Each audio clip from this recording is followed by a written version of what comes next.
একদিনের সমস্যা হলো, ওটা দেখতে হচ্ছে। তো আজ থেকে মোটামুটি আমরা শুরু করব। যদিও আমরা সিলেবাসটা হয়তো সবাই এখনো ওইভাবে পাইনি। পেয়েছি বলো তো সিলেবাস? হুম। না স্যার। হ্যাঁ। না স্যার। হ্যাঁ। না স্যার। এখনো সিলেবাসের বিষয়টা আমার কাছে একটা আছে, কিন্তু সেটা এখনো যেহেতু আমরা জাতীয় বিশ্ববিদ্যালয়ের ওয়েবসাইটে এখনো ইংলিশ ইয়েটা দেওয়া হয়নি, ঠিক আছে। সেই জন্য আহ, এখনো এটাকে ফর্মালি ওইভাবে আমি আনতে চাচ্ছি না। দেখো আমরা যদি একটু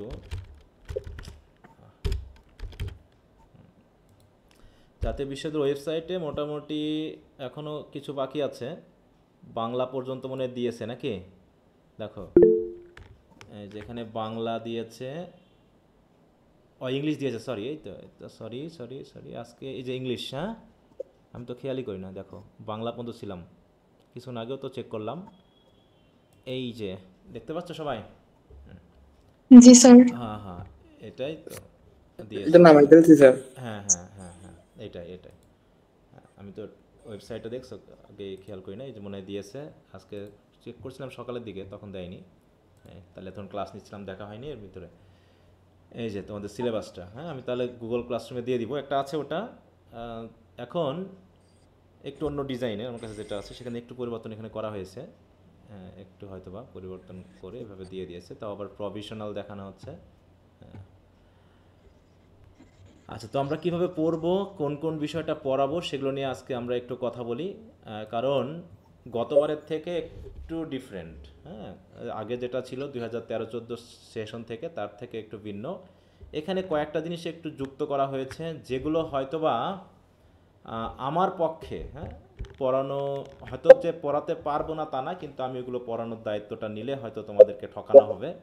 বুঝতে পেরেছো? বিশেষ করে দেখো, বাংলা ভাষা ও সাহিত্য আমাদের সময়ও ছিল, বাংলা ভাষা ও সাহিত্য আমাদের সময়ও ছিল। কিন্তু তোমাদের এই যে মাঝখানে এর আগের সেশনে বাংলা ভাষা ও সাহিত্য বাদ গেছিল। Introducing sociology, introduction to political theory, এই পলিটিক্যাল সায়েন্স, পলিটিক্যাল থিওরি নামে পরিচিত ছিল আগে। এই দুটো আগে ছিল, এর সাথে যুক্ত করা হয়েছে বাংলা ভাষা ও সাহিত্য। ঠিক আছে। এই বাংলা ভাষা ও সাহিত্যের ক্ষেত্রে যে আলোচনাগুলো, যেমন হচ্ছে আগে ইন্ট্রোডিউসিং সোশিওলজি বা পলিটিক্যাল সায়েন্স, এগুলো আমি ইম্পর্টেন্ট কোশ্চেনগুলো তোমাদেরকে দিয়ে দিচ্ছিলাম, বা এর আগে যাদেরকে দিয়ে দিয়েছি তারা বই থেকে পড়ে নিতে পারছে। কিন্তু বাংলা ভাষা, বিশেষ করে ভাষার যে ব্যাপারগুলো, ব্যাকরণের যে ব্যাপারগুলো, তোমরা যেগুলো এইচএসসি লেভেলে পড়াশোনা করেছো, সেইগুলোই কিন্তু এখানে দেওয়া আছে। বুঝতে পেরেছো? আমরা যদি একটু নিচের দিকে যাই, আমি একটু ওই জন্য কথাগুলো একটু বলে নিই আগে আজ থেকে। হ্যাঁ, দেখো এখানে কি কি বিষয় আছে বাংলা ভাষা ও সাহিত্যের ক্ষেত্রে। দেখো এখানে যে বিষয়গুলো দেওয়া আছে, ভাষা কি, ভাষার সংজ্ঞার্থ কি, বৈশিষ্ট্য কি, বাংলা ভাষা, তাই তো এইগুলো। তারপর হচ্ছে ধ্বনি, বর্ণ, এগুলো তোমরা কি ইয়াতে পড়োনি? বাংলা দ্বিতীয়তে এইচএসসি লেভেলে পড়েছো না? জি স্যার। হ্যাঁ। তারপর হচ্ছে এই যে নির্মিত অনুবাদ, এগুলো কিন্তু তোমরা ইংরেজি পড়েছো। এমনকি এখানে কিছু কবিতা যুক্ত করা হয়েছে। কবিতা, এই যে সাত সাগরের মাঝি, তোমাকে পাওয়ার জন্য হে স্বাধীনতা, হ্যাঁ। তারপরে গল্প দেওয়া হয়েছে পোস্টমাস্টার, প্রাগৈতিহাসিক খাঁচা, এগুলো দেখো। কিছু প্রবন্ধ দেওয়া হয়েছে। এই যে বিষয়গুলো, এইগুলো কিন্তু আগের বার ছিল না। তার মানে এই সাবজেক্টটাকে কিন্তু একটা পড়ার ভিতরে নিয়ে আসতে হচ্ছে। আগে তো আমি শুধু কোশ্চেন আনসার দিয়ে দিচ্ছিলাম, নন মেজরগুলো যেগুলো মনে করো সেগুলো তোমরা নিজ দায়িত্বে বই থেকে পড়ে নিয়ে কোশ্চেন আনসারগুলো পড়ে নিলে হয়ে যাচ্ছিল। কিন্তু এই বাংলার ক্ষেত্রে কি আর এই জিনিসটা হবে বলো তো? হুম। না স্যার। হ্যাঁ, তোমাকে আবার এই যে ইংরেজি সাহিত্য যেভাবে পড়ানো লাগতেছে, বাংলা সাহিত্যটাকেও কিন্তু ওইভাবেই, বাংলা সাহিত্য, বাংলা ভাষা, এইভাবেই কিন্তু পড়তে হবে। ঠিক আছে তো? এটা একটা বিষয়। তারপরে আরেকটা বিষয় হচ্ছে কি, আইসিটির যে ব্যাপারটা আছে, তাই না? আইসিটি ব্যাপার কি, শুধু আমি কোশ্চেন আনসার দিলে তো আর হচ্ছে না। এখানে কি তোমরা তো এইচএসসি লেভেলে আইসিটি পড়েছিলা, পড়নি? এইচএসসি লেভেলে। জি স্যার। হ্যাঁ। জি এই, স্যার। ওখানে ম্যাথমেটিক্যাল বিষয়গুলো আছে, আছে কি না? বলো। ম্যাথমেটিক্যাল জি স্যার। বিষয়গুলো আছে, তাই না? অনেক অঙ্ক বিষয়গুলো আছে আইসিটি। তাছাড়া যেগুলো বাকি যে বিষয়গুলো আছে আইসিটির, বা তোমরা যদি ইনফরমেশন টেকনোলজি এইচএসসি লেভেলে পড়েছো, হ্যাঁ, সেগুলো তোমরা জানোই যে আসলে ওখানে কী কী বিষয়গুলো পড়তে হবে। হ্যাঁ, বিভিন্ন, দেখো ডেটা অ্যানালাইসিস থেকে শুরু করে ইন্টারনেট, ইন্টারনেট এটা তো পারবা, প্রাইভেসি সিকিউরিটি এগুলো তোমরা বুঝবা, প্রেজেন্টেশন অ্যাপ্লিকেশন এগুলো, সফটওয়্যার বিশেষ করে স্প্রেডশিট অ্যানালাইসিস যেগুলো আছে সেগুলো। কিন্তু এইগুলো যদি তোমাকে কী করতে হবে, একটা টিচারের কাছে অন্তত এগুলো বুঝতে হবে, পড়তে হবে, যেমনটা তোমরা ইংরেজি সাহিত্য আমার কাছে পড়তেছো। বুঝতে পেরেছো? এখন বিষয়টা বোঝো যে তাহলে আমার পড়ার ক্ষেত্রে একটু ঝামেলা হয়ে যাচ্ছে, আমার পড়ানোর ক্ষেত্রে একটু ঝামেলা হয়ে যাচ্ছে। ঝামেলাটা কি হচ্ছে বলো দেখি। আগে শুধু আমাদের পেপার ছিল হচ্ছে, আমি একটু পরে নিই, দেখো আমাদের পেপার ছিল মাত্র হচ্ছে এই যে 4টা, reading skills, writing skills, poetry এবং প্রোজ, এই 4টা আমি পড়াইতাম। এবং এই 4টা পড়াতে মোটামুটি তার বিস্তারিত একদম question answer A to Z সব কিছুর জন্য আমাদের সময় লাগতেছিল 8.5 থেকে 9 মাস মতো। ঠিক আছে, 8.5 থেকে 9 মাস মতো আমি পড়াচ্ছিলাম। আর বাকি সেগুলোর ইম্পর্টেন্ট কোশ্চেনগুলো দিয়ে দিচ্ছিলাম, তারা স্টুডেন্টরা নিজ নিজ দায়িত্ব পরে নিয়েছে, ওগুলো আমার আর পড়ানো লাগেনি। তাহলে এই সাবজেক্টগুলোর পাশাপাশি যদি আমাকে এখন বাংলা সাহিত্য এবং হিস্ট্রি এগুলোর পড়ানোর ব্যবস্থা করতে, তাহলে টাইম কি এর ভিতরে কভার হবে বলো তো? না স্যার। হ্যাঁ, তো না স্যার। এই জন্য একটু মানে আমি মেনলি এই যে 4টা বিষয় পড়াই, এই 4টার উপরই আমাকে আসলে পড়াতে হবে। ঠিক আছে, আমাকে পড়াতে হবে। আর বাকি 2টার জন্য যদি হয় তাহলে তোমাদেরকে হয় অন্য কোনো টিচারের কাছে পড়তে হবে, আর না হয় আমাকে দেখা যাচ্ছে টিচার আমি বাদে। ঠিক আছে, তো আমি তো আর বাংলা সাহিত্য পড়াতে পারবো, কিন্তু ওইভাবে আমি পড়াতে গেলে তো আর সেইভাবে বুঝবা না যেভাবে একজন বাংলা টিচার বোঝাতে পারবে, তাই নাকি বলো তো? একজন বাংলা টিচার যে সুন্দর করে বোঝাতে পারবে, আমি কি পারবো এরকম করে বোঝাতে বাংলা সাহিত্য? বলো, পারবো? কি মনে হয় তোমাদের? স্যার পারবেন। হ্যাঁ, কি বলো, পারা যায়? পারবো নাকি? হ্যাঁ, জি স্যার পারবেন। আচ্ছা, জানি না পারবো কি না। তো এই জন্য আমি একটু বললামই তো যে সাবজেক্টগুলো আমি পড়াতে পারবো না বা হয়তো আমার পড়ানো ঠিক হবে না, সেগুলোর ক্ষেত্রে সাহস করাটা এক ধরনের বোকামি। বুঝতে পেরেছো? আমি হয়তো সাহস করতে পারবো না, তবে বাংলা সাহিত্য বা ভাষা সাহিত্য যদি বা পারি, আইসিটি হ্যাঁ, এইচএসসির বই আমার পড়া আছে, কারণ আমি যখন বগুড়ায় ছিলাম তখন বগুড়ার যে নেকটার আছে ওখানে আমার 6 মাসের ট্রেনিং করা আছে, সেখানে হয়তো কিছু শিখেছি। কিন্তু এখন একজন আইসিটি টিচার যেভাবে পারবে আমি হয়তো সেভাবে পারবো না। হ্যাঁ, এইগুলো আমাকে ক্লিয়ারলি বলে নিতে হচ্ছে যেগুলো আমার পক্ষে সম্ভব না বা আমি ধরাটা আমার ঠিক হবে না, সেগুলোর ক্ষেত্রে আমি না মানে কি বলবো, অপারগতা প্রকাশ করলাম। বাকি আমার ফিল্ডে যে 4টা আছে এই 4টা আমি তো তোমাদেরকে পড়াবো। বুঝতে পেরেছো? এখন কি আমার কথা ক্লিয়ার? হ্যাঁ, জি স্যার। হ্যাঁ, তার মানে জি আমি স্যার। পড়াবো হচ্ছে ইংলিশ রিডিং স্যার স্কিলস। হ্যাঁ বলো। আমরা যদি বাংলা বাদে অন্য সাবজেক্টগুলো নিই তাইলে কি আপনি আমাদেরকে ওইভাবে আগের মতো টিপস দিতে পারবেন? হ্যাঁ, যদি তোমরা বাংলা ভাষা ও সাহিত্য না নিয়ে যদি ইন্ট্রোডিউসিং সোশ্যোলজি বা ইন্ট্রোডাকশন টু পলিটিক্যাল সায়েন্স নাও, তাহলে তো করতে পারবো, কিন্তু বাংলা ভাষা ও সাহিত্য এটা তো আমি পারবো না। বলো।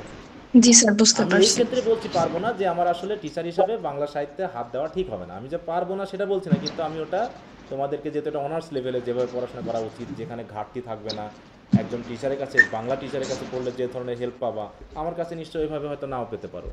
এই জন্য আমি ওটাকে আসলে সাহস করছি না। হ্যাঁ, কারণ ওগুলো গল্প টল্প আমার পড়া আছে, এমন না যে পড়া নাই, কিন্তু ওই জায়গাটা আমার সাহস করা ঠিক হবে না। হ্যাঁ, আর ঠিক আইসিটির ব্যাপারও একই জিনিস। তাছাড়া এই যে হিস্ট্রি অফ বাংলাদেশ, মানে এই দুটার ক্ষেত্রে আমি তোমাদেরকে হেল্প করতে পারবো। এই যে এটার ক্ষেত্রে ইম্পর্টেন্ট কোশ্চেন আনসারগুলো কেমন কি হবে সেগুলো বলতে পারবো, আর এখানকার বাকি দুটার ক্ষেত্রে বলতে পারবো। ঠিক আছে? এই এখন এটার ক্ষেত্রে তো সবাইকে নিতে হবে, এটা আমি তোমাদের সাপোর্ট দিলাম, কিন্তু এর ভিতরে কেউ যদি বাংলা ভাষা ও সাহিত্য, কারণ এখানে 3টা পেপার রয়েছে, 3টার ভিতরে যে কোনো একটা নিতে হবে তোমাদেরকে, তাই না? এখন আমার মনে হয় বাংলা ভাষা ও সাহিত্য সবার নেওয়া উচিত, এটা আমি মনে করি। বাংলা ভাষা ও সাহিত্য নেওয়া উচিত এ কারণে যে, একটু মিউট রাখো কারণ ওখানে সাউন্ড আসছে ওখান থেকে।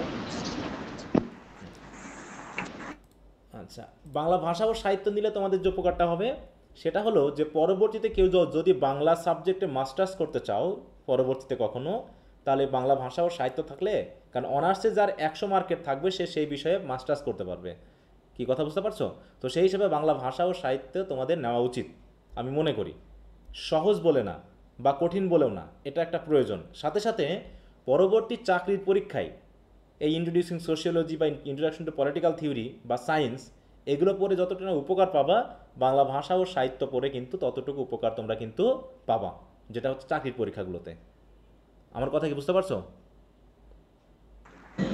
জি স্যার। হ্যাঁ, তো সেই হিসাবে জি স্যার। শুধু নাম্বার পাওয়ার জন্য না, ভবিষ্যতে যাতে কাজে লাগে সেই জন্য বাংলা ভাষা ও সাহিত্য তোমাদের নেওয়া প্রয়োজন।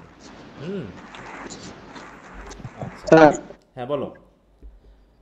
আমাদের হচ্ছে একটা ভালো রাইটারের ভাষা ও সাহিত্যের একটা ভালো রাইটারের বই সাজেস্ট করলে ভালো হয়, যেটা থেকে আমরা নিজে নিজে পড়েও আর এগুলো তো আসলে বোঝার বিষয় না, তেমন হ্যাঁ, মোটামুটি পড়লে পারবো। এখনো তো তোমাদের আপডেট বইগুলো বার হয়নি, এই জন্য তোমরা পারলে অনলাইন থেকে গল্পগুলো আপাতত পড়তে পারো। এখানে যে গল্প কবিতাগুলো আছে না, সেগুলো তোমরা জি অনলাইন স্যার। থেকে পড়তে পারো আপাতত। তারপর যখন বই বার হবে তখন বই আমি বলবো, ঠিক আছে? হুম, কারণ এই যে English reading skills, writing skills, এগুলো হয়তো পরিবর্তন হয়নি খুব একটা। ইন্ট্রোডাকশন টু পোয়েট্রিতে কিন্তু দেখো পরিবর্তন হয়েছে, তাই না? আগে ছিল 20টা, এখন তোমাদের পোয়েট্রি কয়টা দিছে? দেখো একটু সিলেবাস নিয়ে আজকে একটু ইয়ে করি। দেখো উইলিয়াম শেক্সপিয়ার আগে ছিল হচ্ছে সনেট 18, এখন আছে কি that time of the year, time of year thou mayst in me behold. দেখো তাহলে হচ্ছে mayst in me behold. Thomas Gray elegy এটা ছিল। একটু কারো মনে হয় আনমিউট একটু করতে হবে গো, তোমার ওখান থেকে সাউন্ড আসতেছে প্রচুর। হ্যাঁ, আবু ইসা সম্ভবত। হ্যাঁ, কথা বলার সময় তুমি ইয়া করবা, আনমিউট করে আবার একটু মিউট করে রাখবা, তাহলে ক্লাসটা রেকর্ডিং হলে পরে দেখা যাচ্ছে তোমারই অসুবিধা হবে বুঝতে, এই জন্য। হ্যাঁ, তোমাদেরই সমস্যা হবে সাউন্ড থাকলে, অ্যাড হয়ে গেলে।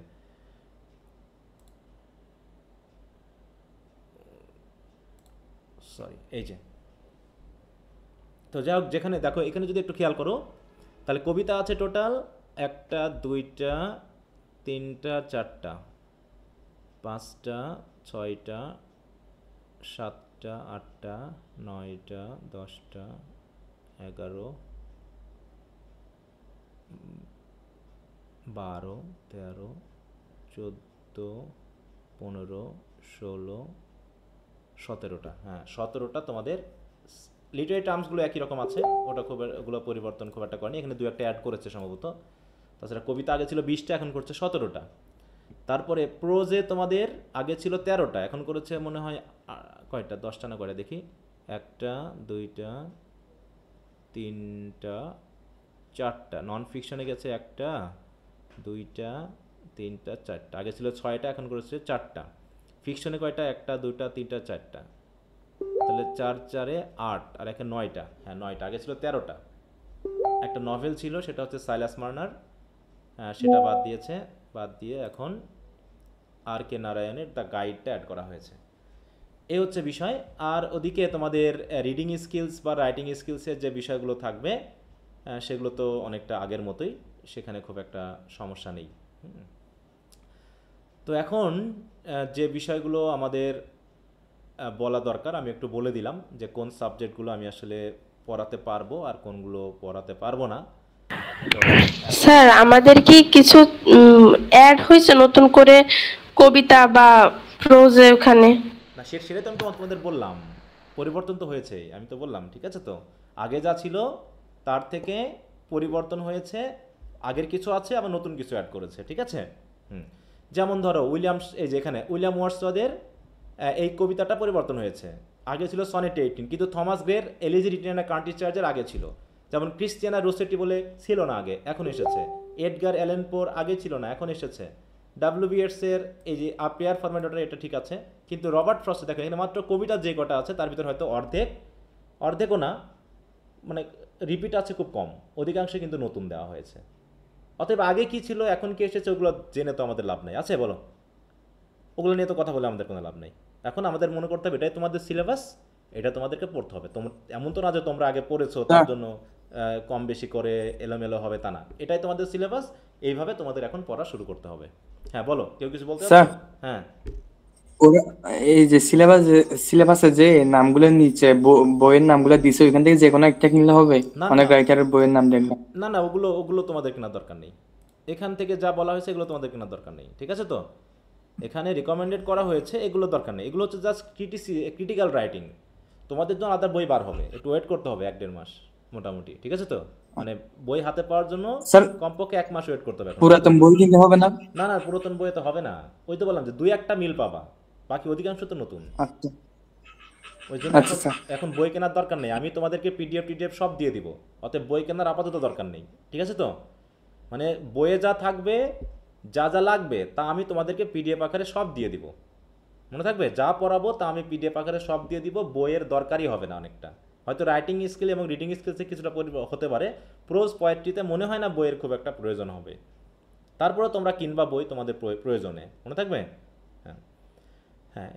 আর তাহলে আমি তোমাদেরকে আজ থেকে পড়ানো শুরু করাচ্ছি, তবে প্রত্যেক ব্যাচের মতোই প্রত্যেকবারই শুরু করার আগে আমরা মেনলি একটু গ্রামার নিয়ে আলোচনা করি, ঠিক আছে তো? এই যে বই বার হওয়ার আগ পর্যন্ত আমার মোটামুটি গ্রামারগুলো আলোচনা করতে 1 মাসের মতো ক্লাস লাগে, 1 মাস থেকে 1.5 মাসের ক্লাস লাগে গ্রামারের বেসিক বিষয়গুলো আলোচনা করতে। আমি কিন্তু বেশি গ্রামারে যাব না, ঠিক আমার সাহিত্য বুঝতে পড়তে যে গ্রামার আইটেমগুলো প্রয়োজন, ক্লজ, ফ্রেজ, সেন্টেন্স স্ট্রাকচার, ঠিক আছে তো, টেন্স, ভয়েস, যেগুলো তোমাদের লিখতে গিয়ে প্রচুর সমস্যা হবে, সেইগুলো নিয়ে আমি আগে এখানে 1-1.5 মাস একটু আলোচনা করে নিই, মনে থাকবে? অতএব তোমাদের এখন আপাতত কি বই বার হয়েছে, কি হয়েছে না হয়েছে ওগুলো নিয়ে টেনশন করার কিছু নাই। এখন আমরা যেগুলো বলবো সেগুলো তোমরা একটু পড়ে ফেলবা, মনে থাকবে? বলতে পারছি আমি কথাটা? জি স্যার। আচ্ছা, তাহলে তোমাদের কি গ্রামার বই আছে কোনো বাড়িতে? গ্রামার বই? স্যার আমার মাস্টার্স ইংলিশ জি, বই স্যার। আছে স্যার, এটা কি? হ্যাঁ স্যার, হ্যাঁ বলো। হুম, এই যে passage to the learning language কিনতে বলছিলেন, ওইটা হ্যাঁ, কিনছিলাম। হ্যাঁ ওটা বলেছি। আচ্ছা, learning English the easy way, English, হ্যাঁ ওয়ে, এই দুইটা কিনছিলাম। আর হচ্ছে আর যেটা বলছিলেন ওইটা হচ্ছে পাচ্ছি না, ওইটা আমাজন থেকে কিনতে হবে, একটু ঝামেলা। আগে আমি এই দুইটা শেষ করার পরে আচ্ছা, সমস্যা নেই, ওটা ওইটা পরে চেষ্টা কিনলেও করবো। হবে। হ্যাঁ ওটা পরে কিনলেও হবে। আমি যেগুলো পড়াবো সেগুলো তো শিট আমি দিয়েই দিব, আর বইগুলো হচ্ছে তোমাদের কাছে পার্মানেন্ট থাকার জন্য, এই জন্য। হ্যাঁ, তবে আপাতত সবাই প্যাসেজ টু দ্য ইংলিশ ল্যাঙ্গুয়েজটা যদি কিনতে পারো কেন, ওগুলো নিজেরা পড়তে থাকবা। অন্তত এই বইটা একটু কিনে রাখো, এই বইটা খুবই কম দাম নিবে, হয়তো 100-150 টাকা নিতে পারে। Learning English the easy way. কত টাকা নিয়েছিল বইটা? তুমি নতুন কিনেছো? জি স্যার, কত টাকা নিয়েছে? ওইটা হচ্ছে 92 টাকা নিছিল ডিসকাউন্ট সহ। 100 টাকা ছিল, এখান থেকে 8 টাকা দিচ্ছে। হ্যাঁ হ্যাঁ,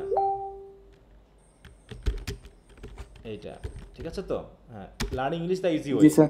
এই বইটা সবাই একটু নিয়ে নিবা, মনে থাকবে? কারণ আমি যেটা পড়াবো আপাতত সেইগুলো এই বইয়ের সাথে একটু লিঙ্ক থাকবে, বইটা থাকলে আরও তোমাদের হেল্প হবে, কারণ আমি বেসিক জায়গাগুলো পড়াবো আর বাকিটা তোমাদের একটু বই থেকে সাজেস্ট করবো যে ওইটুকু একটু রিডিং দিতে, মনে থাকবে? সাদরুদ্দিন আহমেদের আর কি। হ্যাঁ, সাদরুদ্দিন আহমেদের। হ্যাঁ, কারণ এই বইটাতে আমরা 3টা জিনিস শিখবো এবং এই 3টা জিনিস খুবই জরুরি।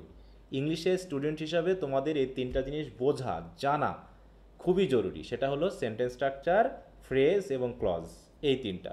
কারণ এই 3টা না হলে তুমি একটা টেক্সট পড়ে বুঝবা না, পড়তে গেলে পরে তুমি মিনিং খুঁজতে পারবা না, ঠিক আছে তো? এই জায়গাগুলোতে তোমার খুবই ডিস্টার্বিং ফিল হবে। এই জন্য আমি এই ব্যাপারগুলোকে একটু আগে পড়ে নিতে চাচ্ছি, মনে থাকবে? তাহলে আজ থেকে আমরা মোটামুটি শুরু করব আলোচনাটা। হ্যাঁ, এটা তো 3rd ইয়ারের ইয়াটা। তো সবাইকে খাতা কলম নিয়ে রেডি তো নাকি, বলো, পড়ার জন্য? জি স্যার। আচ্ছা, স্যার, জি স্যার। হ্যাঁ বলো। স্যার হ্যাঁ বলো। আমাদের হচ্ছে কোন দিন কি সাবজেক্ট পড়াবেন ওইটা তো বলেন নাই। না না, ওইটা বললে তো ওইভাবে হবে না। আমি যেটা পড়াবো একটা বিষয় শেষ করে তারপরে আমি বলে দিব যে আমি ওইটা পড়াবো। আমি এমন না যে প্রতি সপ্তাহে আমরা 4টা সাবজেক্টই পড়বো, আমি ওইভাবে করে পড়াই না, ঠিক আছে তো? আমরা একটা বিষয় শেষ করার পর অন্য বিষয় ধরবো যে।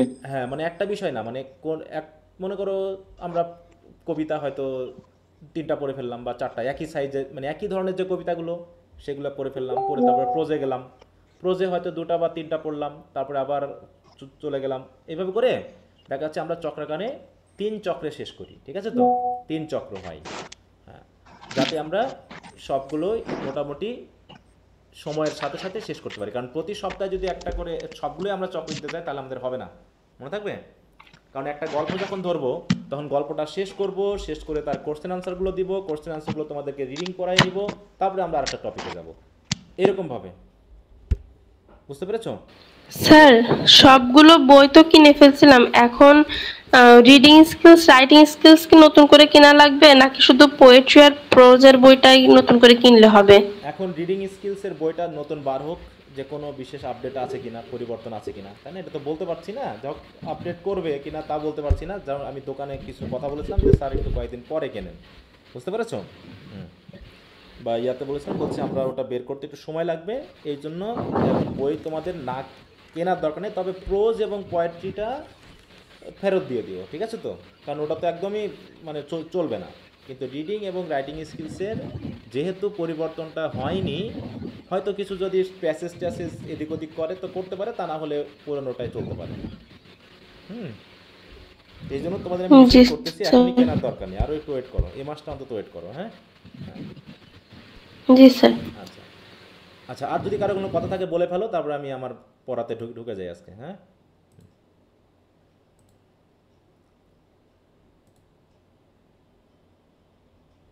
কারো কোনো জানার আছে কিছু বলো তো? স্যার আমার একটা বিষয় জানার আছে। হ্যাঁ, একটু বলে ফেলো দ্রুত। স্যার আমরা যখন কলেজে ভর্তি হয়েছিলাম তখন আমাদের সোসিওলজি যেই সাবজেক্টটা আছে ওইটা দিয়ে দিছিল। এখন হ্যাঁ। যেহেতু নতুন করে বাংলা সাহিত্যটা অ্যাড করছে, ওটা কি আবার চেঞ্জ করে দিবে না কি ওটাই থাকবে, এটা একটু যদি বলতেন। এটা তোমার কলেজের উপর ডিপেন্ড করবে, ঠিক আছে তো? ও ইন্ট্রোডাকশন টু সোশ্যাল ওয়ার্ক, এখানে তো 3টা সাবজেক্ট দেখাচ্ছে না, এই 3টা, introducing sociology, introduction to political theory. এখন সোশিওলজিতে আছে, এখন তোমার কলেজ একটু মিউট রাখো, কোনটা ইয়া করবে সেটা তো আমি বলতে পারবো না, সেটা তোমার কলেজের উপর ডিপেন্ড করবে, ঠিক আছে? তবে এই 3টার ভিতরে তুমি যে কোনো একটা নিতে পারো, যে কোনো একটা নিতে পারো, এটা কলেজেরও ব্যাপার না। ব্যাপারটা হচ্ছে তুমি যদি একা হও তো একাও তোমার জন্য প্রশ্ন আসবে, মনে থাকবে। এখন তুমি কোনটা পড়তে স্বাচ্ছন্দ্য বোধ করবা, তুমি কোনটা পড়বা, সেটা তোমার উপর ডিপেন্ড করবে।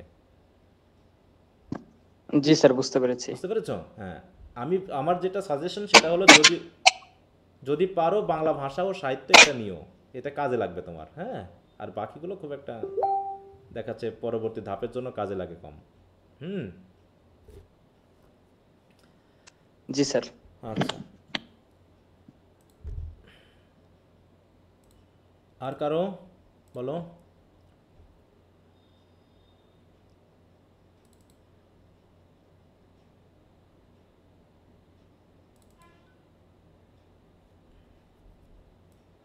আচ্ছা, ঠিক আছে, যদি আর কারো কোনো কথা না থাকে আমরা শুরু করি। তাহলে আজ থেকে তোমাদের ক্লাস শুরু হলো। এখানে তোমাদের আগেই বলা হয়েছে যে 12টা ক্লাস ধরে, যেহেতু একটা মাস কাউন্ট হয়, অতএব 12টা ক্লাস হবে। তোমাদেরকে আমরা জানিয়ে দিব 12টা ক্লাস হয়ে গেছে বা 10টা ক্লাস হয়ে গেছে। সেই হিসাবে প্রত্যেক মাসের ফিটা যেহেতু যেভাবে দেওয়া হয় সেভাবে তো তোমরা জেনেই যাবা, ওটা নিয়ে কথা না। আজকে তাহলে হচ্ছে 16 আগস্ট, তাই তো? 16 আগস্ট 2025 আমরা মেনলি পড়া শুরু করছি আমাদের বেসিক গ্রামারের কিছু টপিক নিয়ে, ঠিক আছে?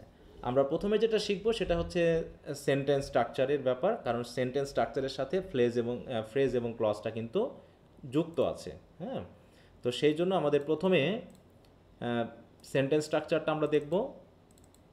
আমি একটু পিডিএফটা নিয়ে আসি।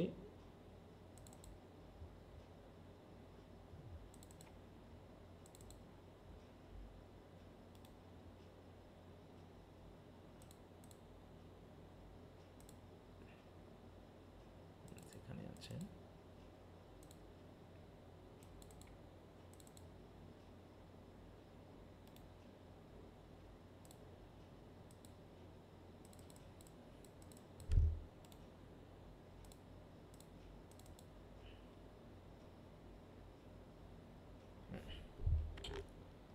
আচ্ছা, সবাই স্ক্রিনটা দেখতে পাচ্ছ? স্ক্রিন দেখা যায়? জি স্যার। জি স্যার। জি স্যার। আচ্ছা, ঠিক আছে। আচ্ছা, তো ইংলিশ, তাই তো? আমরা ছোটবেলা থেকে তো পড়ে আসছি, ছোটবেলা থেকেই বিশেষ কিছু বিষয় আমরা পড়ে এসেছি। সেই সাবজেক্ট, ভার্ব, অবজেক্ট, প্রেডিকেট, এই সকল আলোচনা চলেই, ঠিক আছে? কিন্তু কিছু কিছু জায়গায় আমাদের শেখানোর জায়গায় কিছু ঘাটতিটা আছে, সেই ঘাটতিগুলো আমরা একটু পূরণ করে নিব প্রথমে, যাতে তোমরা সেন্টেন্সগুলোকে বুঝতে পারো বা লিখতে পারো। হ্যাঁ, লেখা এবং পড়া দুটাই যেন আমাদের হয়ে যায়। হ্যাঁ, তো তার ধারাবাহিকতায় আমরা যদি আলোচনাটা শুরু করি, তাহলে এইখানে আমি একটা কোশ্চেন দিয়ে প্রধানত তোমাদেরকে বলতে চাই, সেটা হলো দেখো তো এই দুটো সেন্টেন্সের ভিতরে কোনো পার্থক্য আছে কিনা, যে আই আম আ স্টুডেন্ট আর একটা হচ্ছে আই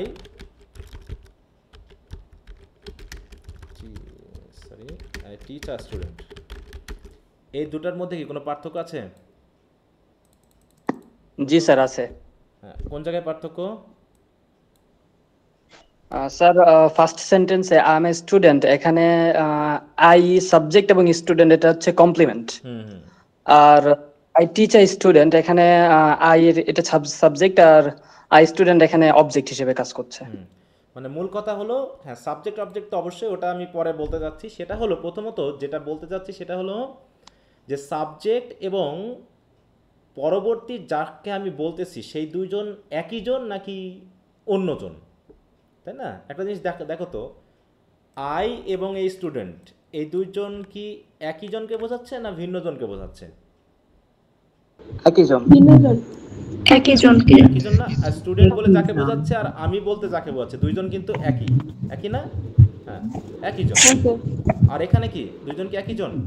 আই টিচার স্টুডেন্ট না, না স্যার। আমি একজন, স্টুডেন্ট একজন, তাই না? এই ব্যাপারটা। হ্যাঁ, তো আবার দেখাচ্ছে যে বেশ কিছু স্ট্রাকচারাল ব্যাপার রয়েছে যেগুলো অনেক সময় অর্থের সাথে আমাদেরকে বুঝতে হেল্প করে। এখন এই জায়গাতে আমাদের যে বেসিক যে স্ট্রাকচারটা আমরা সবসময় ফলো করে থাকি, সেটা হলো আমাদের সাবজেক্ট থাকে, তারপরে কি থাকে, একটা ভার্ব থাকে, তাই না? ভার্বের সাথে মিল রেখে আমাদের থাকে হচ্ছে কি অবজেক্ট অথবা কমপ্লিমেন্ট অথবা থাকে হচ্ছে অ্যাডভার্ব। এই তো নাকি? এইগুলোই প্রধানত থাকে। এখন একটা বিষয় খেয়াল করো তো, পার্সেস পিসের সাথে সরাসরি লিঙ্ক আছে এই স্ট্রাকচারের কোন কোন নামটা?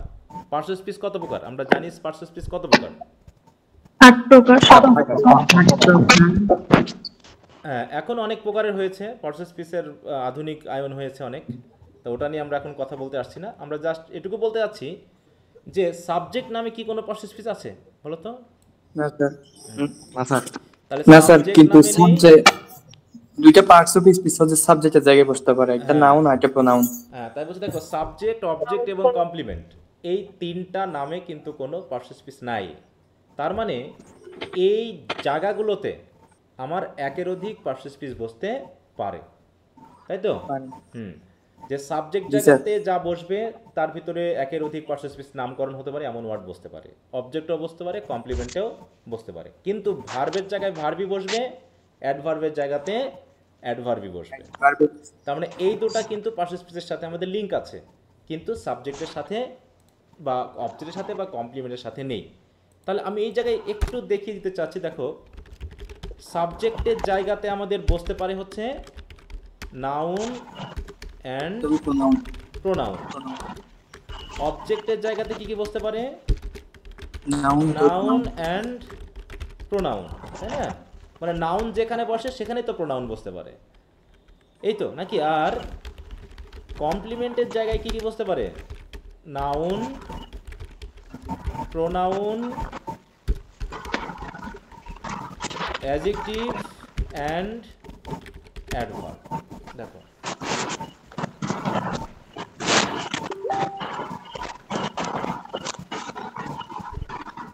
আচ্ছা, তোমাদের কয়েকদিনের সাউন্ড হচ্ছে, যেমন পিঙ্কি তোমার ওখান থেকে মানে ফ্যানের সাউন্ড আসছে নাকি? তোমার ওখানে ফ্যানের সাউন্ড হচ্ছে, হ্যাঁ? আচ্ছা, একটু মিউট রাখতে হবে, কারণ তোমাদেরই, তা না হলে ডিস্টার্ব হবে পরে। যখন কথা বলবে একটু আনমিউট করে কথা বলো, তাতে কোনো সমস্যা না। আচ্ছা, তাহলে এখন ভাবো তো আমরা তাহলে কয়টা পার্সেস পিস পেলাম, মানে মেজর পার্সেস পিস কয়টা পেলাম? 2টা না, 4টা। হ্যাঁ 4টা। খেয়াল করো, আরো খেয়াল করো, আমরা এদিকে নাউন প্রোনাউন, অ্যাডজেক্টিভ, পাঁচটা না? হ্যাঁ, আমরা মেজর পার্সেস পিস পেয়েছি কিন্তু 5টা। তাহলে 5টা কি আমরা যদি একটু, আমি এগুলো বলতেছি এই কারণেই যে আমাদের পোয়েট্রি বা হচ্ছে ওইগুলোতে এইগুলো কিন্তু আবার রেফারেন্স আসবে, মানে এই কাজগুলো আমাদের লাগবে। তাই প্রথম থেকে আমরা বেসিক ব্যাপারটাকে এমনভাবে শুরু করছি যাতে সব জায়গাতে আমরা হেল্পগুলো পাই। এই জন্য মনোযোগ দিবা যে স্যার আবার কি শেখাতে শুরু করলাম, আমরা কি আবার সেই 3-4-এর স্টুডেন্ট হয়ে গেলাম নাকি, এমনটা যেন মনে করো না, ঠিক আছে তো? অতএব এখানে হয়তো অনেকে পারো, আবার অনেকের হতে পারে দুর্বলতা আছে। অতএব আমি কে পারে কে পারে না সেটা হিসাব করছি না, আমার যেগুলো দরকার তোমাদের সামনের দিকে এগিয়ে নিয়ে যাওয়ার জন্য সেইগুলো আমি তোমাদেরকে দিব। এখন এর ভিতরে কেউ পারতেও পারো, আবার কেউ নাও পারতে পারো, মনে থাকবে। কিন্তু মনোযোগ দিবা। তাহলে দেখো আমরা বললাম কি, তাহলে 5 মেজর পার্টস স্পিচ আমরা এখানে পাচ্ছি। প্রথমটা হচ্ছে নাউন, অ্যান্ড তারপর হচ্ছে কি প্রোনাউন, তারপর হচ্ছে অ্যাডজেক্টিভ, তারপর হচ্ছে কি ভার্ব অ্যান্ড অ্যাডভার্ব, এইগুলো, তাই না? এখন এটার সাথে কি আমরা কোনো লিঙ্ক পাচ্ছি বলো তো? কোন পার্টস স্পিচের সাথে কোনটার সাথে লিঙ্ক থাকে মেইনলি, একটু বলো কোনটার সাথে কার লিঙ্ক থাকে? যেমন নাউন, নাউন প্রোনাউনের সাথে অ্যাডজেক্টিভ, হ্যাঁ নাউনের সাথে হ্যাঁ adjective, বলছে আর নাউনের noun পরিবর্তে, নাউন প্রনাউন অ্যাডজেক্টিভ তিনটা। হ্যাঁ নাউনের পরিবর্তে আমরা যা বসাই সেটা হলো প্রোনাউন। মানে আমরা একই নাউন বারবার রিপিট করব না, তাই তো? একই নাউন আমরা বারবার রিপিট করব না, তাই একই পজিশনে আমরা প্রোনাউন ইউজ করবো। অর্থাৎ প্রোনাউনের সাথে নাউনের সম্পর্ক। এই পাঁচটা পার্টস স্পিচের মধ্যে বলা হচ্ছে সবচেয়ে মেজর দুটো পার্টস স্পিচ হলো নাউন আর ভার্ব। কি বলা হচ্ছে বলো তো? হ্যাঁ, এদের ভিতরে মেজর হচ্ছে নাউন অ্যান্ড হচ্ছে ভার্ব, কারণ এইগুলো দিয়েই আমরা একটা সেন্টেন্সকে করতে পারি। এখন এর ভিতরে নাউনের পরিবর্তে আমরা প্রোনাউনটা ইউজ করি, ঠিক আছে তো? প্রোনাউনটা তার মানে নাউন মানে প্রোনাউন, এটা আমরা ধরে নিই। তার মানে নাউন এবং ভার্ব হচ্ছে আমাদের মেজর। আর এই দুটার মডিফাইং ওয়ার্ড হচ্ছে কয় দুটা বলো? মডিফায়ার পড়ছো না তোমরা? এসএসসি লেভেলে পড়ে এসেছো তো নাকি? মডিফায়ার পড়ছো। এখন মডিফাইং ওয়ার্ড হচ্ছে দুইটা। এই মডিফাইং ওয়ার্ড দুটো কি? হ্যাঁ, অ্যাডজেক্টিভ আর হচ্ছে অ্যাডভার্ব। হ্যাঁ, এগুলো হচ্ছে মডিফাইং ওয়ার্ড, এটা কিন্তু মেজর ওয়ার্ড না। তার মানে একটা সেন্টেন্সে আমি যখন এইখানে একটা সেন্টেন্স লিখেছি, এখানে কি কি আছে বলো তো? এখানে কোনো অ্যাডজেক্টিভ আছে বা অ্যাডভার্ব আছে? নাই। আছে কি? প্রোনাউন আছে আর নাউন আছে আর ভার্ব আছে। দেখো নাউন মানে প্রোনাউন, আমি যদি এই জায়গায় এখন নাম দিয়ে দিই, বলতে পারি কি রাকিব ইজ আ স্টুডেন্ট, তাহলে এখানে আমরা কি কি পাচ্ছি? জাস্ট আমরা পাচ্ছি হচ্ছে কি নাউন আর ভার্ব। তার মানে নাউন এবং ভার্ব দিয়ে কিন্তু আমার সেন্টেন্স হয়ে গেছে। আমার এখানে অ্যাডজেক্টিভের প্রয়োজন হচ্ছে না। এমন না যে অ্যাডজেক্টিভ লাগবেই একটা সেন্টেন্স হতে হলে, এমন না যে অ্যাডভার্ব লাগবেই একটা সেন্টেন্স হতে হলে, ঠিক আছে? সরি,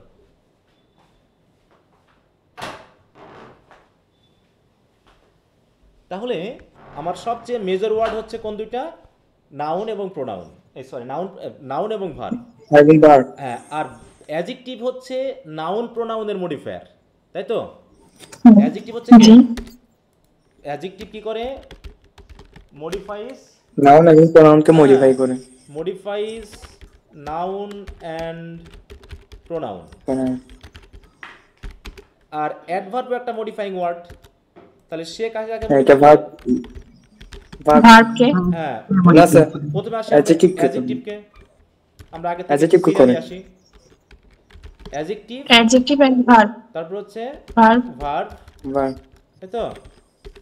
এই দুটা আরো সেই সাথে সে অ্যাডভার্বকে মডিফাই করতে পারে, সাথে সাথে সে একটা সেন্টেন্স অথবা ক্লজকেও মডিফাই করতে পারে, ঠিক আছে? একটা সেন্টেন্সকে বা একটা ক্লজকে মডিফাই করতে। তার মানে আমাদের অ্যাডজেক্টিভ এবং অ্যাডভার্ব হচ্ছে জাস্ট মডিফাইং ওয়ার্ড, এছাড়া কিন্তু এরা মেজর ওয়ার্ড হিসাবে বসছে না, ঠিক আছে? তারা অবশ্য কমপ্লিমেন্ট বা অ্যাডভার্ব যখন আমরা এখানে পেলাম দেখো ব্যবহার করব। বাকি থাকলো আমাদের পুরনো প্রসেস অনুসারে আর কয়টা প্রসেস বাকি থাকলো বলো তো আলোচনার? তিনটা। তার ভিতরে কানেক্টিং হিসাবে, ঠিক আছে তো? কানেকশন দিতে আমরা ব্যবহার করে থাকি প্রিপজিশন অ্যান্ড কনজাংশন। এরা হচ্ছে কানেক্টিং ওয়ার্ড হিসাবে ব্যবহৃত হয়, বুঝতে পারছো? মানে আমরা কি করি, পাশাপাশি কোনো দুইটা ওয়ার্ডকে কি করি, কানেক্ট করে থাকি। হ্যাঁ, প্রিপজিশন মেইনলি কানেক্ট করে নাউনের সাথে অন্যান্য পার্টস স্পিচের, আর কনজাংশন সিমিলার ওয়ার্ডের সাথে কানেকশন তৈরি করে। এই হচ্ছে ব্যাপার। আর আরেকটা পার্সেস পিস আছে, সেটা কি বলতো? ইন্টারজেকশন।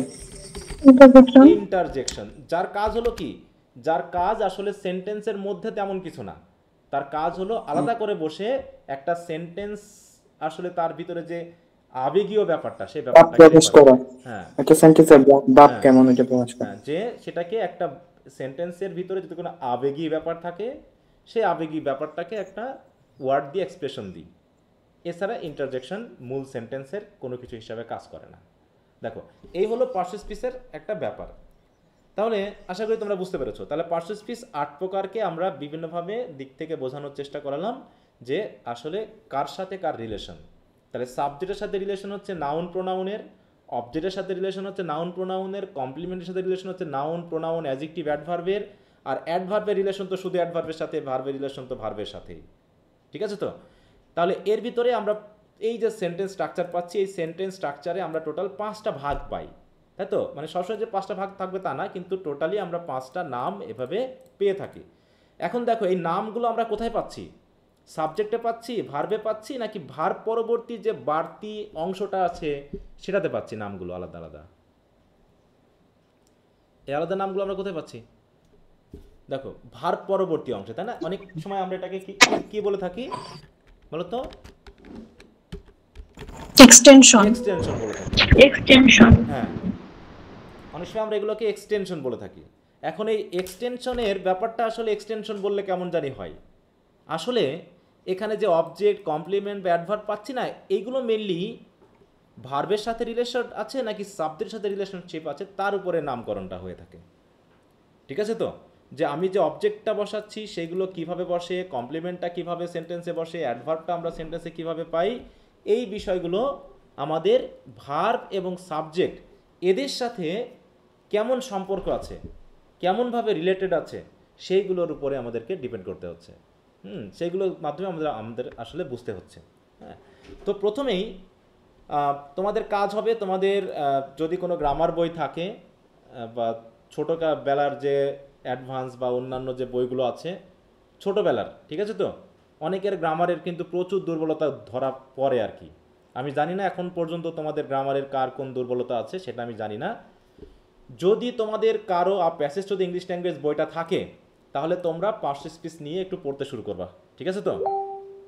পার্সেস পিসগুলো নিজেরা পড়তে শুরু করবা, কারণ ইংরেজি এখন তোমার। এখন আর মনে করো না যে ইংরেজিতে তুমি 9-10-এ পড়তেছো, কোনোরকমভাবে পাস করার জন্য পড়লেই হবে।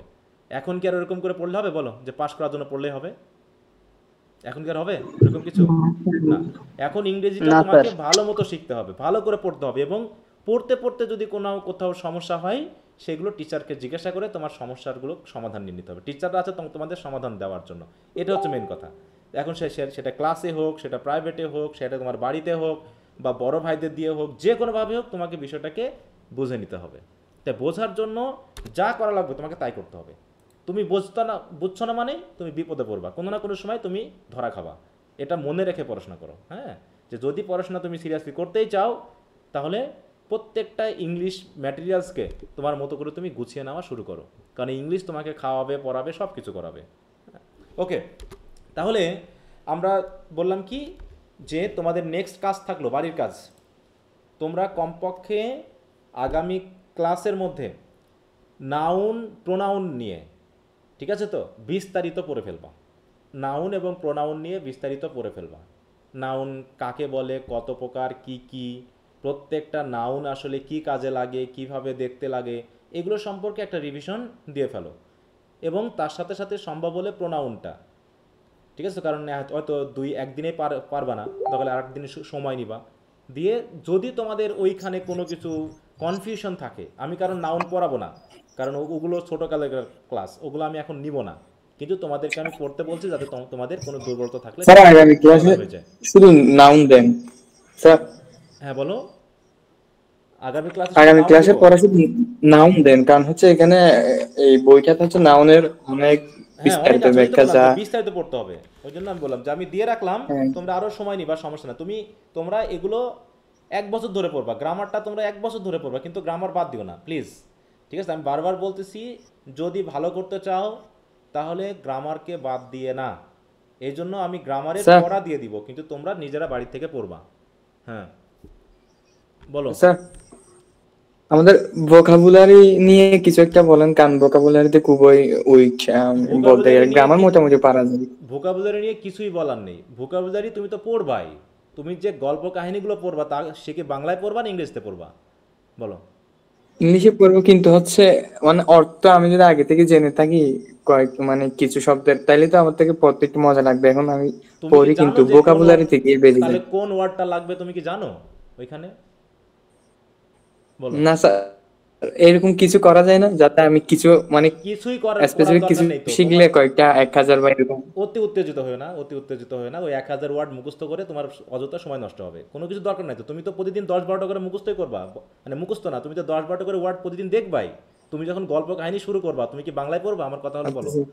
তুমি তো প্রতিদিন ওয়ার্ড দেখবাই, তুমি যে না স্যার। ওয়ার্ড মুখস্থ করবা তার থেকে তুমি যখন গল্পটা পড়বা তখন কি ডিকশনারি থেকে ওয়ার্ডের মিনিংটা জানতে পারতেছো না বলো?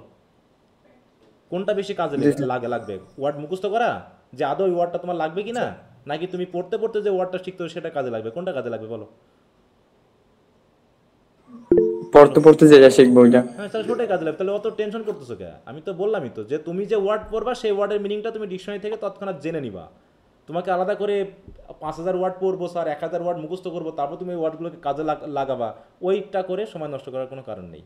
বুঝতে পারছো? তুমি ইংলিশের স্টুডেন্ট, ইংলিশে পড়তেছো, তোমার ভোকাবুলারি এমনি ডেভেলপ হয়ে যাবে, অত টেনশন করার কিছু নাই। বুঝতে পারছি আমি? হ্যাঁ।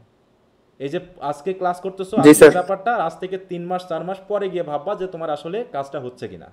এখন তুমি কতটুকু সিনসিয়ারলি পড়াশোনা করবে সেটা। হ্যাঁ বলো। স্যার এই যে গ্রামারের যে বিষয়টা, এটা কি প্রতিদিন ক্লাসের সাথে আমাদেরকে মানে একটা সাবজেক্ট বলে দিবেন যে আজকে গ্রামারের এই অপশনটুকু বা এই যে এইটা পড়বা, এরকম কিছু একটা প্রতিদিন হোমওয়ার্ক হিসেবে থাকবে কিনা? না না না না না না, গ্রামার নিয়ে তো আমি ক্লাস বললাম তো, প্রথম 1 মাস আমি বেসিকের কিছু বিষয় আলোচনা করবো, এর সাথে অন্য কোনো ক্লাস হবে না, জাস্ট গ্রামার হবে। ঠিক আছে তো? হ্যাঁ, কারণ রিডিং স্কিলস, রাইটিং মানে স্কিলস এই ব্যাপারগুলো লাগবে। তারপরে ক্লাসের যে বুকগুলো আছে এইগুলা থেকে কোনো ক্লাস নেওয়া হবে না, শুধু না না গ্রামারের না, দিকে শুধু ফোকাস দেওয়া হবে এক গ্রামারের মাস এই যাবত? হ্যাঁ বিষয়গুলো নিয়ে আলোচনা হবে, কারণ ওই পাশাপাশি আলোচনা করতে গেলে এদিকেও হবে না ওদিকেও হবে না। ঠিক আছে? অতএব একটা জি, বুঝতে বিষয়কে আমি পারছি। কমপ্লিটলি আগে পড়িয়ে নিব, তারপরে ওগুলো শুরু করব, যেটা আমি করে থাকি আর কি। আচ্ছা, ঠিক আছে? স্যার পাশাপাশি যদি আমাদের টেক্সট বইগুলো পড়ার কোনো সুযোগ দেওয়া যায় কিনা, যদি এই বিষয় নিয়ে একটু ভাবতেন, যেহেতু আমাদের একদম নতুন এই বইগুলা। আরে বাবা, আমি তো পড়াচ্ছি ভাই, তোমাকে কোনটা সুবিধা হবে তুমি জানো? আমি যদি তোমাকে এখন টেক্সট পড়তে তাই তুমি কি পড়তে পারবা? তাহলে তো আমার পড়ানোর দরকারই নেই। পড়তে পারবা? জি বুঝতে পারছি স্যার। হ্যাঁ, তা আমি তো পড়াবোই।